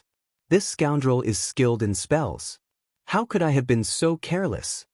Still, he adamantly stood his ground, choosing not to evade, but instead, he channeled every ounce of spiritual power he could muster and swung his hammer forward. Asterisk boom. Star. The impact saw him being hurtled through the air before crashing to the ground with his chest bloodied and charred.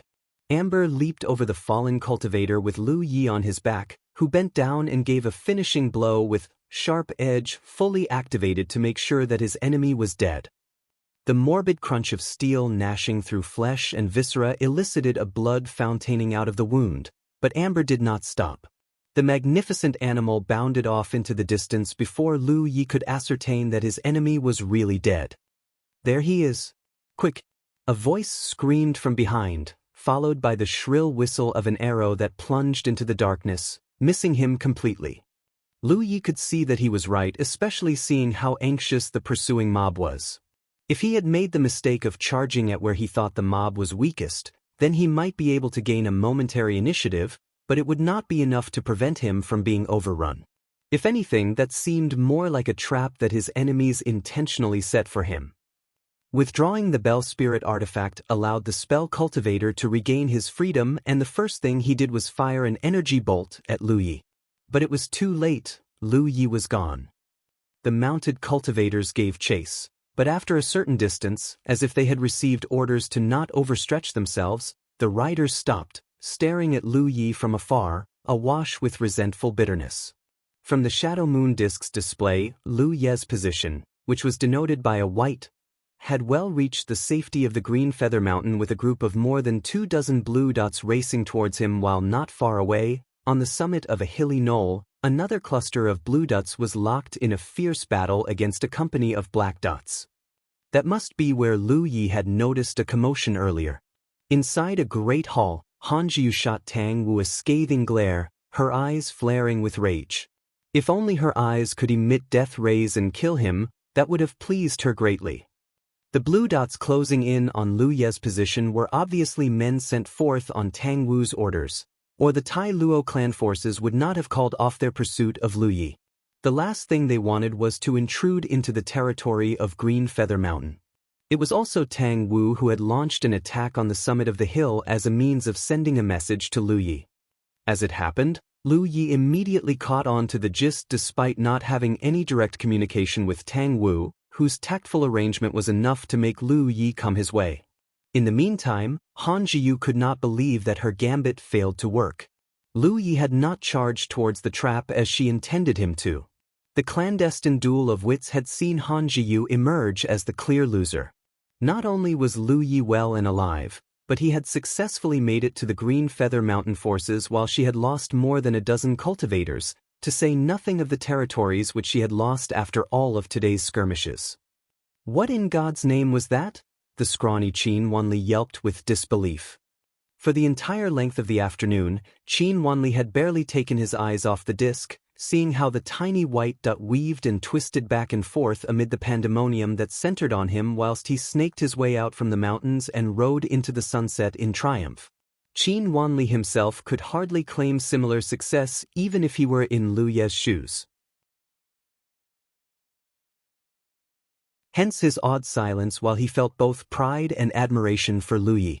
Anyone else would have long been killed in the early exchanges of what Lu Yi had just survived, never mind making it to the end safely. But that was not all. There was another key point of this contest, one which did not escape the notice of many who had been watching the event. A blact that denoted one of the fifth-order cultivators had vanished all of a sudden during the chaos. That could only mean one thing, that the outsider Lu Yi had slain a fifth-order cultivator. The notion itself could practically frighten anyone. If Lu Yi had only just escaped unscathed, then one could argue that it was his mount that had saved his life. But Lu Yi had managed to kill his enemy, a fifth-order cultivator. That practically shone a different light on things. My goodness! Is this fellow a member of some powerful faction or a great family? Qin Wanli mused quietly. What are you doing? Han Jiyu barked at him furiously. Make yourself useful. Qin Wanli hastily feigned a cough, replying politely, Of course, Senior Sister Han. Just give the word, and I'll go wherever you will go. The Qins might wield enough influence and authority to earn a fiefdom of their own, but they were still very much new. That meant that the Qins were still very much reliant on the aegis of the Tai Luo clan. For this reason, all members of the Qin family knew better than to antagonize any member of the clan, and Qin Wanli understood fully well that he needed to be careful and subtle in dealing with Han Jiyu in her full wrath. But Qin Wanli's obsequious flattery seemed to have worked. Han Jiyu's anger subsided like a tide, and ignoring Tang Wu, she began laying out her plans for a retaliation right in his face. But Tang Wu wasn't idling. He stole a furtive glance at the disc. The squad of blue dots had formed up on the white, meaning that everything had been progressing smoothly for the moment. Meanwhile, Lu Yi found himself surrounded by more than a dozen cultivators. He beheld the unfamiliar faces quietly, gripping a jade slip firmly between his fingers. These strangers did not appear to be hostiles, and they clearly expected his arrival. Even before they got close, they had announced themselves as members of the Grand Sky Coalition, prompting Lu Yi to show them his blue battlefield imprint to prevent any unwanted misunderstanding. The jade slip was handed to him by one of them, a fifth-order cultivator by the name of Xie Jin, who told him that the jade slip contained everything that he needed to know, the current status quo and his own situation. For a fifth-order cultivator who obviously was more powerful than he was, Xie Jin was awfully polite. Lu Yi warily made sure that his pursuers were nowhere in sight before he gave his mount a light pat, tacitly signaling the tiger to be vigilant before he finally tapped the jade slip on his forehead to access the information it contained. By the time he finished going through the contents of the jade slip, he lowered it from his head with a bewildered expression on his face. The Dragon Spring Conference? The contest held by 3 powerful factions where the winner would be awarded the chance to enter the Dragon Spring? Lu Yi could not believe his luck.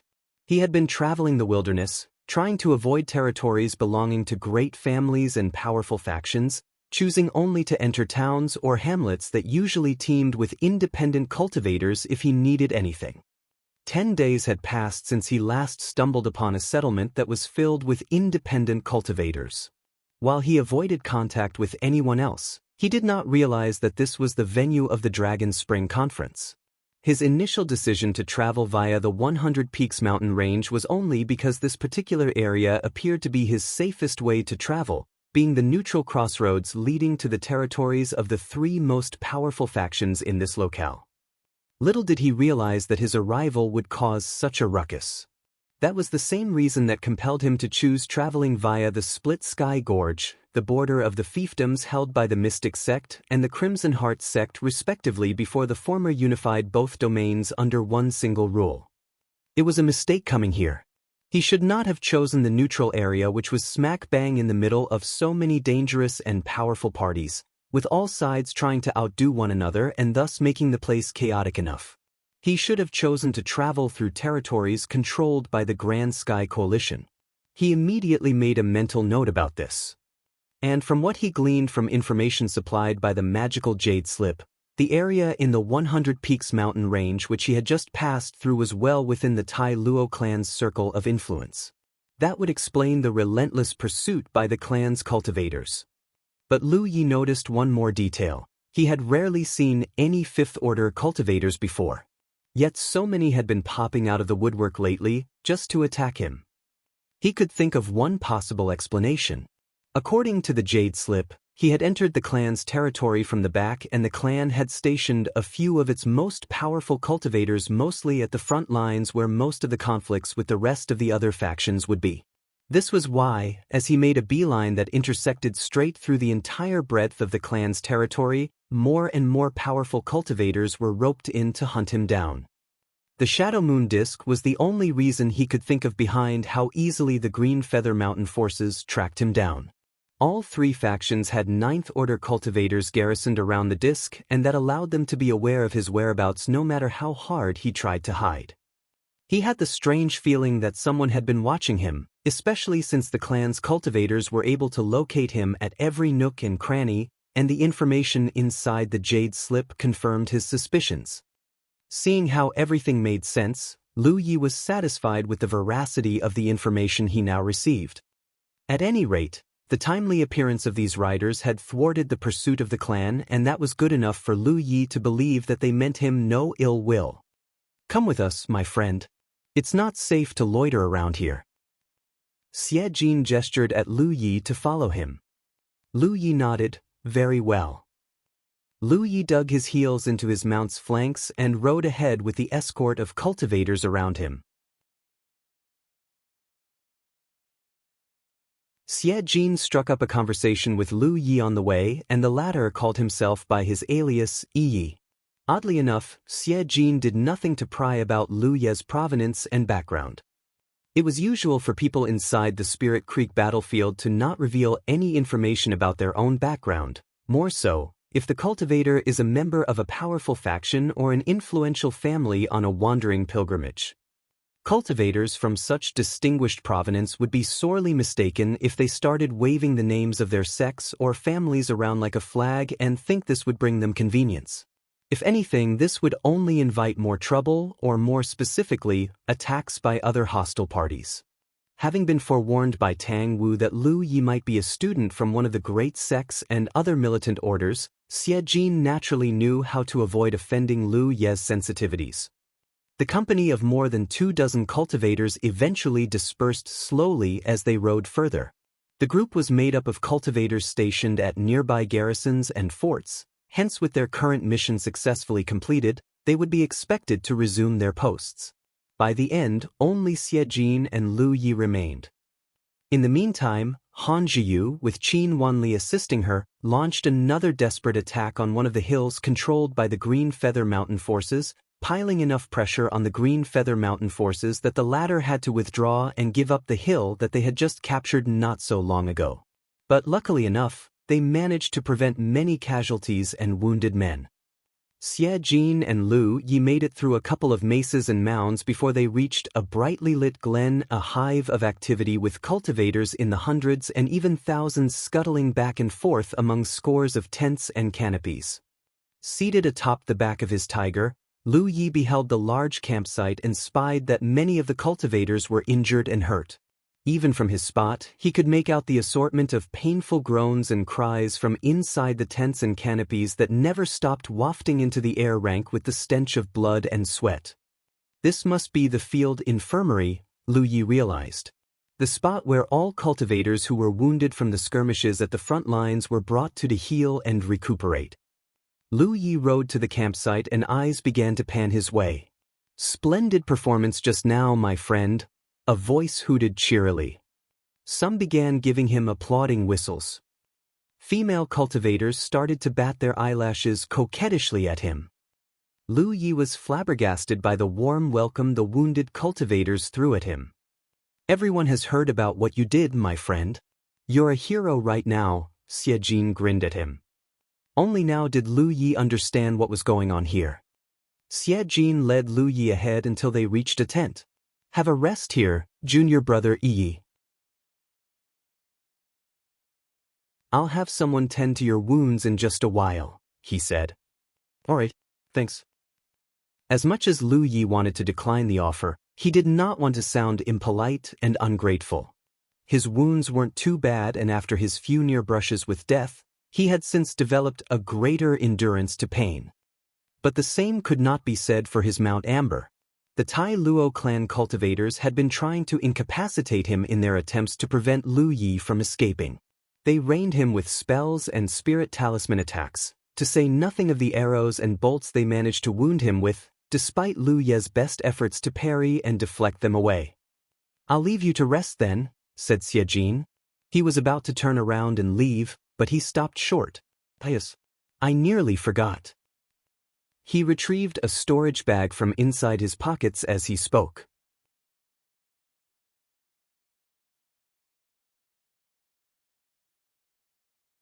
Chapter 121, Soothing and Comfort.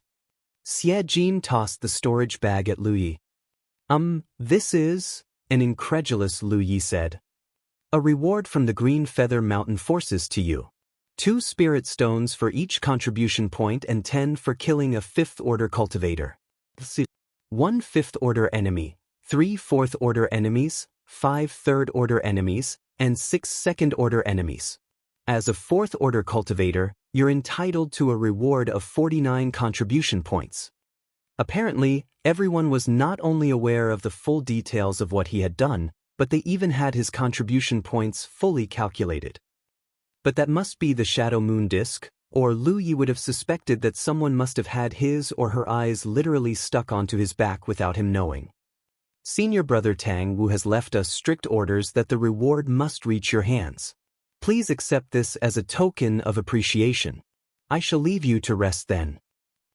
Xie Jin finished what he wanted to say all in one breath, all to prevent Lu Yi from declining the offer before he quickly slipped away, leaving Lu Yi alone with Amber in the tent staring blankly at the storage bag. Lu Yi examined his battlefield imprint. It was true, his total contribution points had risen up to 223. A 49-point increment since the last sum. So, that would mean that the 5th-order combat cultivator's dead, in it? Lu Yi mused thoughtfully.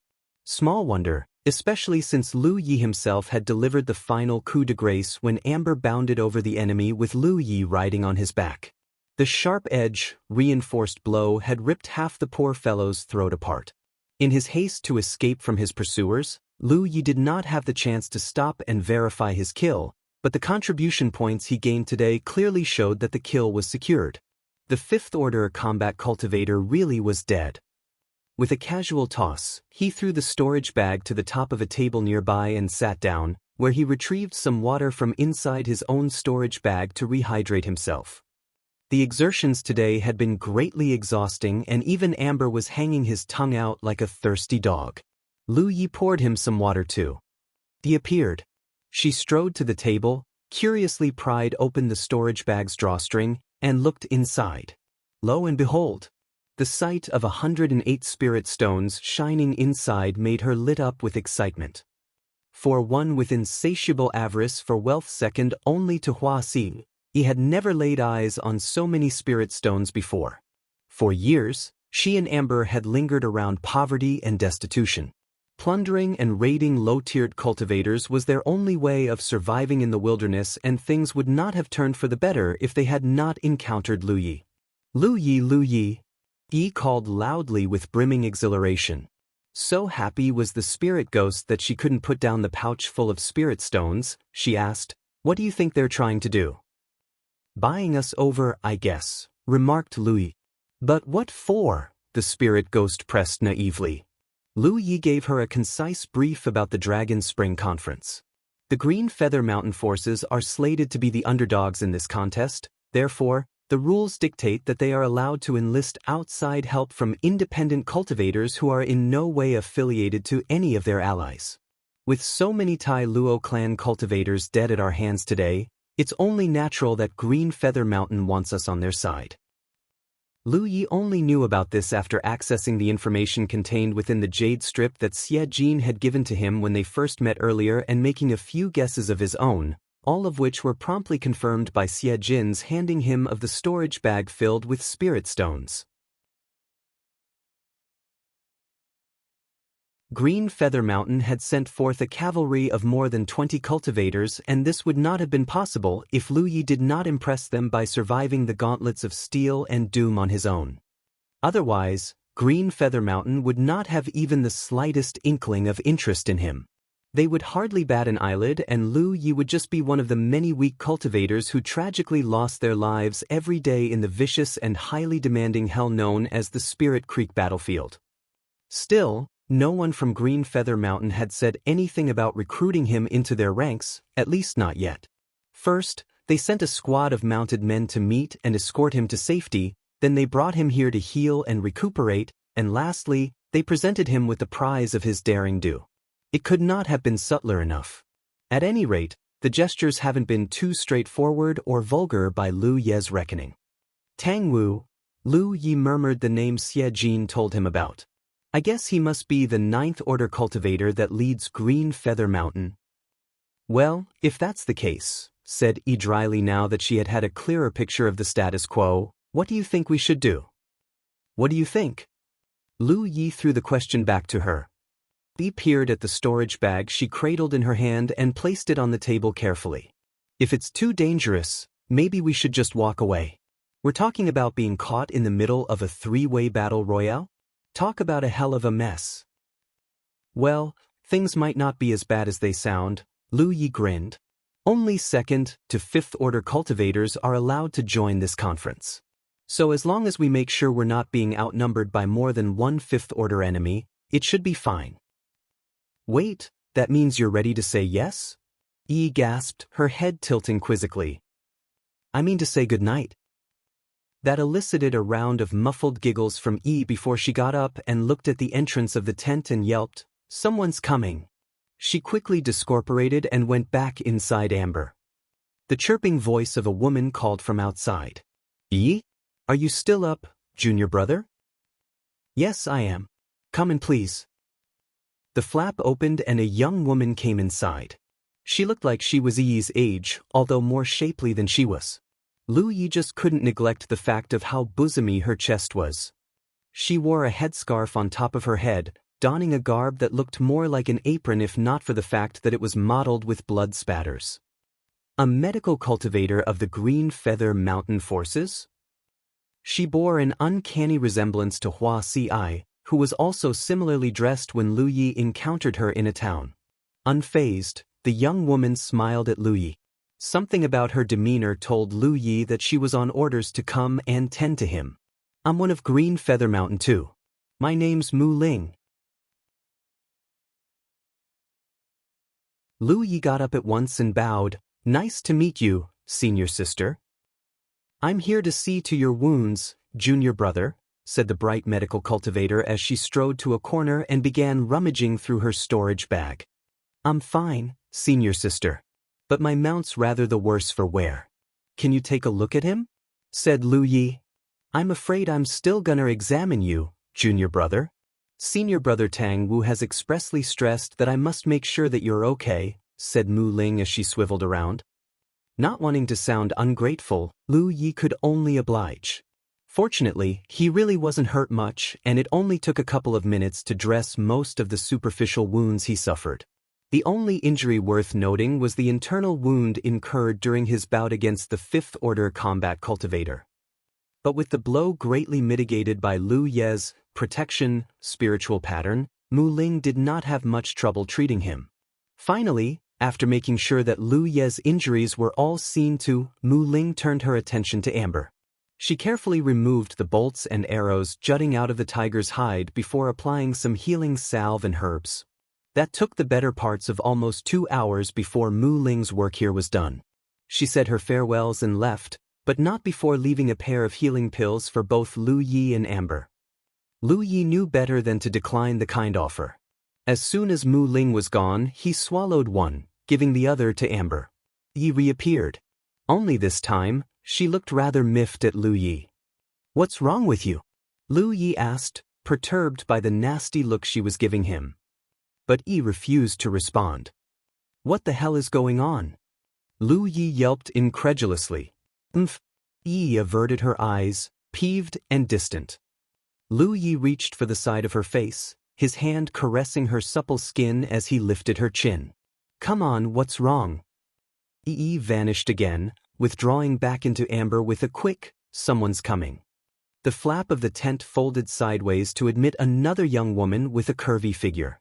Amid a strange whiff of fragrance that lingered around her as she drifted across the tent, she sidled close and cooed into his ears, "Time to tend to those wounds of yours, junior brother." "Wait. But Jay just now." Lu Yi gasped, utterly at loss for words. "That was just the first part of the process. Now get on your bed," she ordered curtly. Lu Yi could not believe it. Heavens, are they really that serious about us? He wondered to himself. That they needed 2 healers to make sure I'm okay? But I'm not really hurt anyway. The female cultivator wasn't too amused to see Lu Ye's hesitation. "Get on the bed, please," she pressed again impatiently. What's wrong with her? In a bad mood? Lu Yi thought at that moment. But before he could say no, the female cultivator pushed him and kept him pinned down on the bed before she began stripping his tunic. She ran a slender finger through the firm curves of his hardened chest playfully, staring at him with a dreamy look. "Impressive, junior brother. Look at how strong you are." She caressed the dreadful scars on every inch of his taut flesh. Men who survived great battles are just so irresistible. Something is terribly wrong. Lu Yi got up at once before the young woman's hands could skim on his body further and seized her wrist.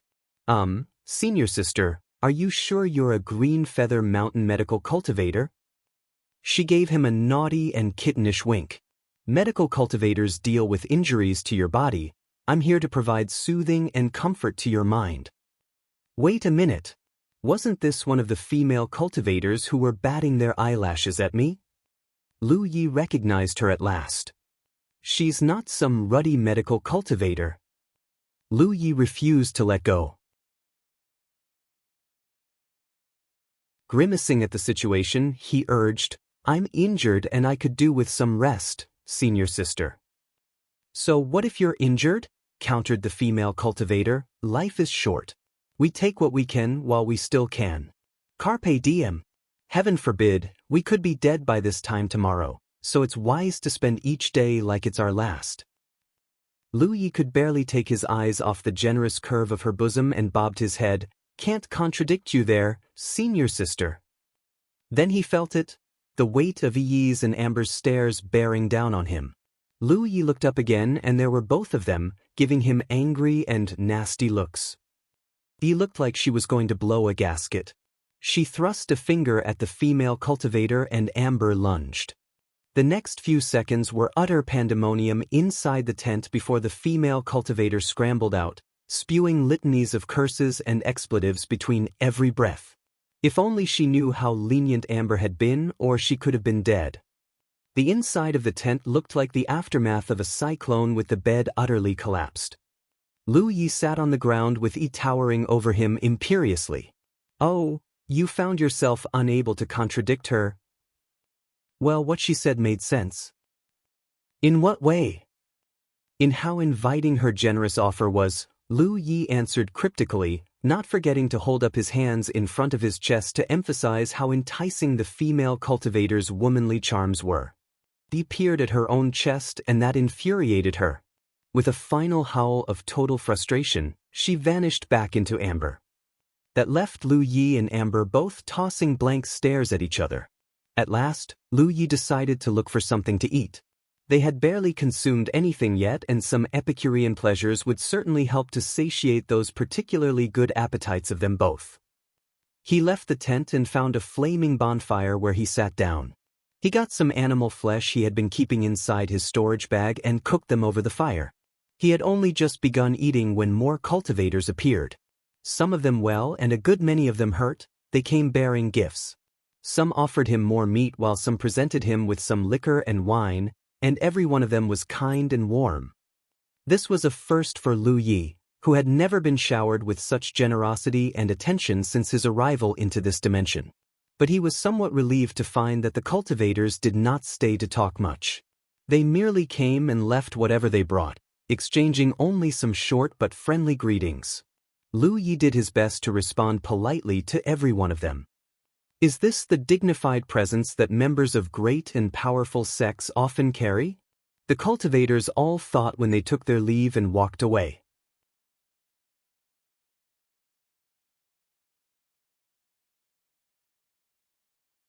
Chapter 122, Recruitment. Lu Yi had a walk around the campsite the next day with the medical cultivator Mu Ling chaperoning him. It was miserably stuffy and boring inside the tent, so he needed a walk. He was just out of the tent when he stumbled into Mu Ling, who offered to take him around for a look, and Lu Yi saw no reason to decline the kind offer. As they wandered around, scores of cultivators came by to greet them warmly. Lu Yi could expect that part of the reason so many people came by was because of Mu Ling. As a pretty and attractive female medical cultivator, one could understand why. On the other hand, almost every cultivator of Green Feather Mountain had heard the heroic epic of how a fourth-order cultivator had made his way all the way from the rear of the Tai Luo clan territory, overcoming all manner of obstacles and challenges the clan hurled at him until he finally entered the domain of the Green Feather Mountain forces. It was this feat that propelled him into prominence. But there were not only cultivators of the Green Feather Mountain here. Independent cultivators from everywhere else made up less than half the number here, and they too were accorded great hospitality and immediate medical attention once they were wounded in battle, to say nothing of the spirit stone rewards that Green Feather Mountain would distribute every day according to any contribution points they gained. For every contribution point, a cultivator was awarded 2 spirit stones, and he or she was allowed to keep whatever spoils they looted from enemies. As a matter of fact, Lu Yi even heard that Green Feather Mountain would be doling out invitations for any exemplary cultivators who had proved their worth to join them after this conference. These generous and enticing offers were part of how Green Feather Mountain had been able to maintain its 15-year-long supremacy, allowing this excellent militant order to bolster its ranks with fresh troops at the end of each conference. No independent cultivator could ever turn their heads from offers like this when all they needed to do was shine and survive in the conference, and their unique talents and skills would not go unrewarded. Life in the Spirit Creek battlefield had always been terrible for independent cultivators. Bereft of supplies and resources critically needed for their progress, many ambitious, if not desperate, independent cultivators saw the Dragon Spring Conference as a gamble that could potentially mean a huge transformation in their lives. After all, if surviving this meat grinder called the battlefield was already a gamble, what's another? While Lu Yi knew he could take Xie Jin for his word, he still maintained his reservations about Green Feather Mountain's generosity. But the things he now saw and heard from the mouths of others could almost convert him. So everything in that jade slip is true, he mused quietly. The Dragon Spring Conference is not just any contest, junior brother Lu Yi. It has everything to do with the future of all 3 factions, including that of its members and acolytes. It's as close as it gets to a real war between the 3 factions, so I'm sure you understand why everyone is on tenterhooks. You appear to be remarkable and special, Lu Yi, and therefore you might not be interested in the rewards we offer. But as a member sect of the Grand Sky Coalition, we implore your help. We of the Green Feather Mountain forces shall greatly appreciate this favor, said Mu Ling, indicating that their stumbling into each other was no mere coincidence. In the meantime, Han Jiu had gone deranged since Lu Yi was taken in by Green Feather Mountain. She roped in the Qins in a reckless crusade against the Green Feather Mountain forces, forcing them to cut their losses and give up some of their territories that included a few hills, making the total number of hills now controlled by Green Feather Mountain amount to not more than 30. Tang Wu had never felt such daunting pressure before. He did not want to push things initially. As much as he wished for Lu Yi to join his side, Tang Wu did not want to pester him, for he did not want to look desperate and risk becoming a nuisance instead. To that end, he would have wanted to let things take their course instead.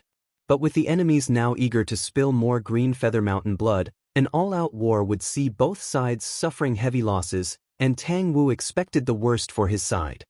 This was definitely not something he could accept, not with the conference being just around the corner.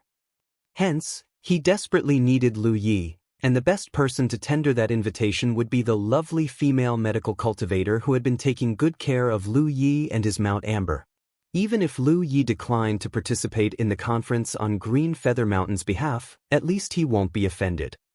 Long accustomed to how people had always mistaken him as a cultivator of distinguished pedigree on a trip of pilgrimage, Lu Yi halted in his tracks.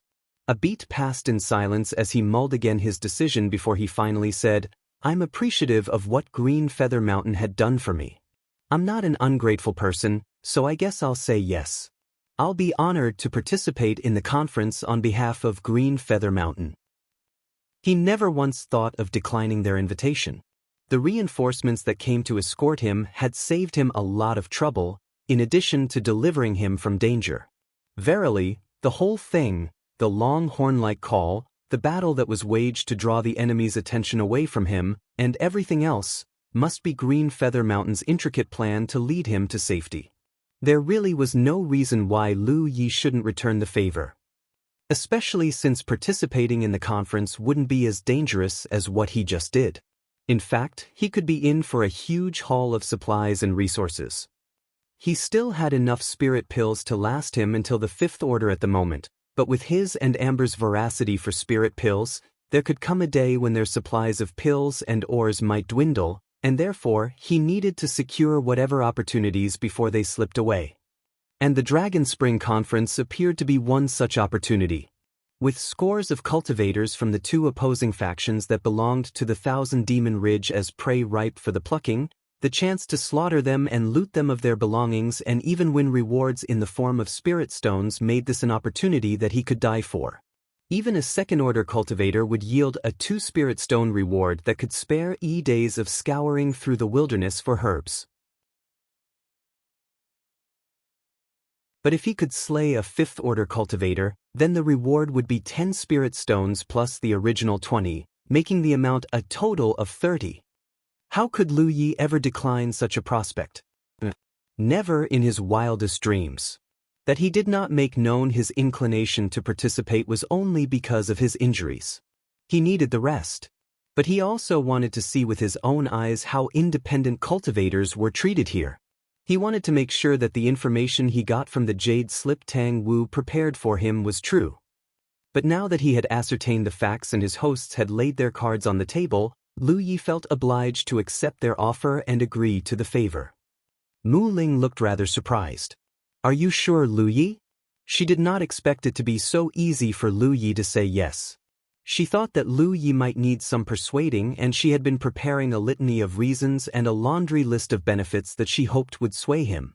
His saying yes so readily really was not what she expected. Lu Yi nodded. A beaming Mu Ling responded with elation, "I'll speak to Senior Brother Tang Wu immediately. He'll be pleased to hear this." But I have a request of my own," said Lu Yi suddenly. "Pray tell." "You said just now that the conference lasts 1 entire month? How many days has it been since it began?" "This is the 7th day." "I'm afraid that's too long for me. I still have errands to run, so this is my request.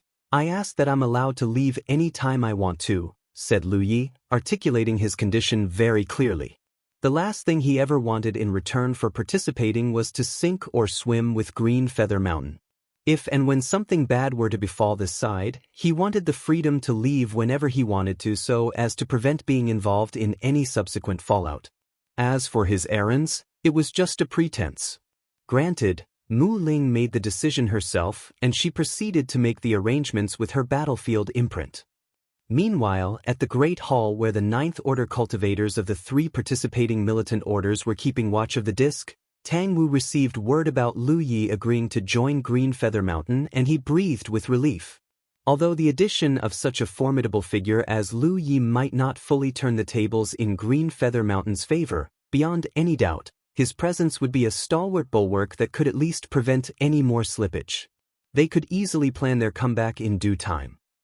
Han Zhiyu's fervor had yet to see any signs of diminishing, and the enemies were still very much rabid and delirious in their assaults on all Green Feather Mountain's territories. Thus, a tactical retreat might be just the reprieve the Green Feather Mountain forces needed while they bid their time for recovery.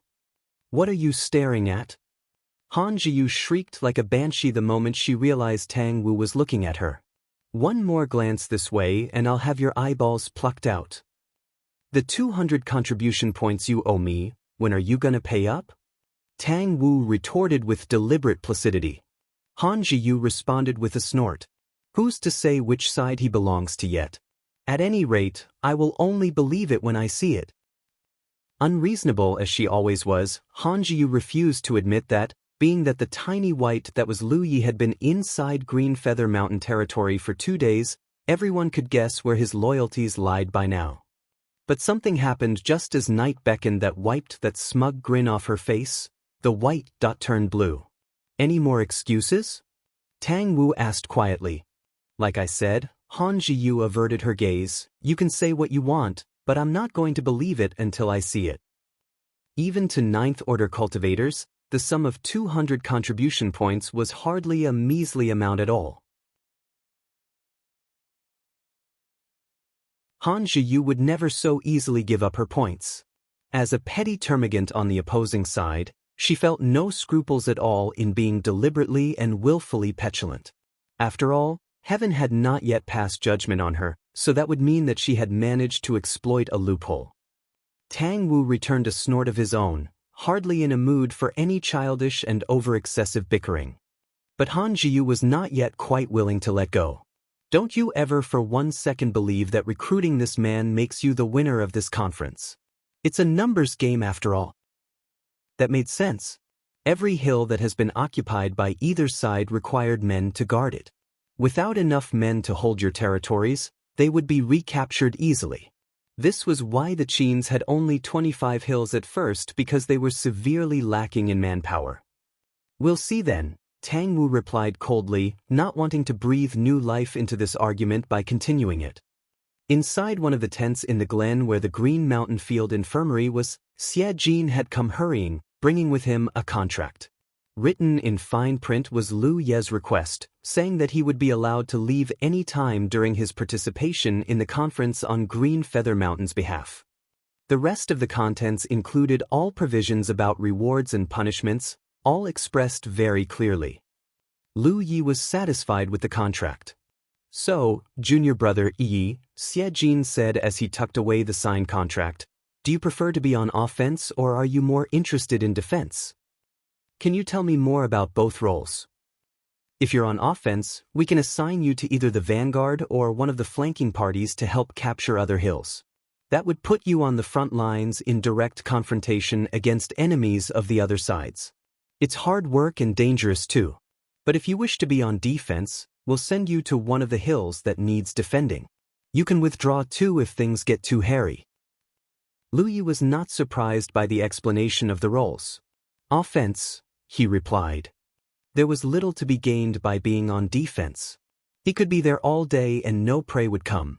Only by being on offense could he slay more enemies and earn more rewards and loot. That has been his one and only purpose for participating in the first place. Heh, I expected no less, Xie Jin grinned. I knew you're an offense guy. Anyway, my squad is short one man and I could use someone like you. Have a good rest tonight. I'll come for you tomorrow. He lifted his forearm and did something to his battlefield imprint. A blue light rose up from his mark and flew towards Lu Yi, who raised his own forearm too, and the bluish glow dropped inside his imprint. That made Xie Jin the second contact he saved in the imprint. The first one has been erased. Xie Jin gave him a few more instructions about tomorrow before he took his leave. He appeared from inside Amber. Are you sure about participating in this conference, Lu Yi? You're not keen about it? Yi shook her head. We're going wherever you may go, she said firmly. Her resentment and tantrum towards him a few days ago all but subsided the following day. In fact, she was rather afraid that Lu Yi would be bitter toward her instead. Seeing him behaving just like normal breathed relief into her. Lu Yi stroked her hair, saying, well, someone's got to demand some payback for what they did to Amber. What goes around comes around. I guess you're right, Yi nodded. You're sure about that? Whatever you say. At least we get to knock on some heads. Yi declared loudly, deciding not to dwell on right or wrong. It was something she and Lu Yi had never been able to properly see eye to eye about. You're tuning in to the Han Li's Immortal Journey YouTube channel. Don't forget to subscribe and join us on this journey to catch the most captivating stories.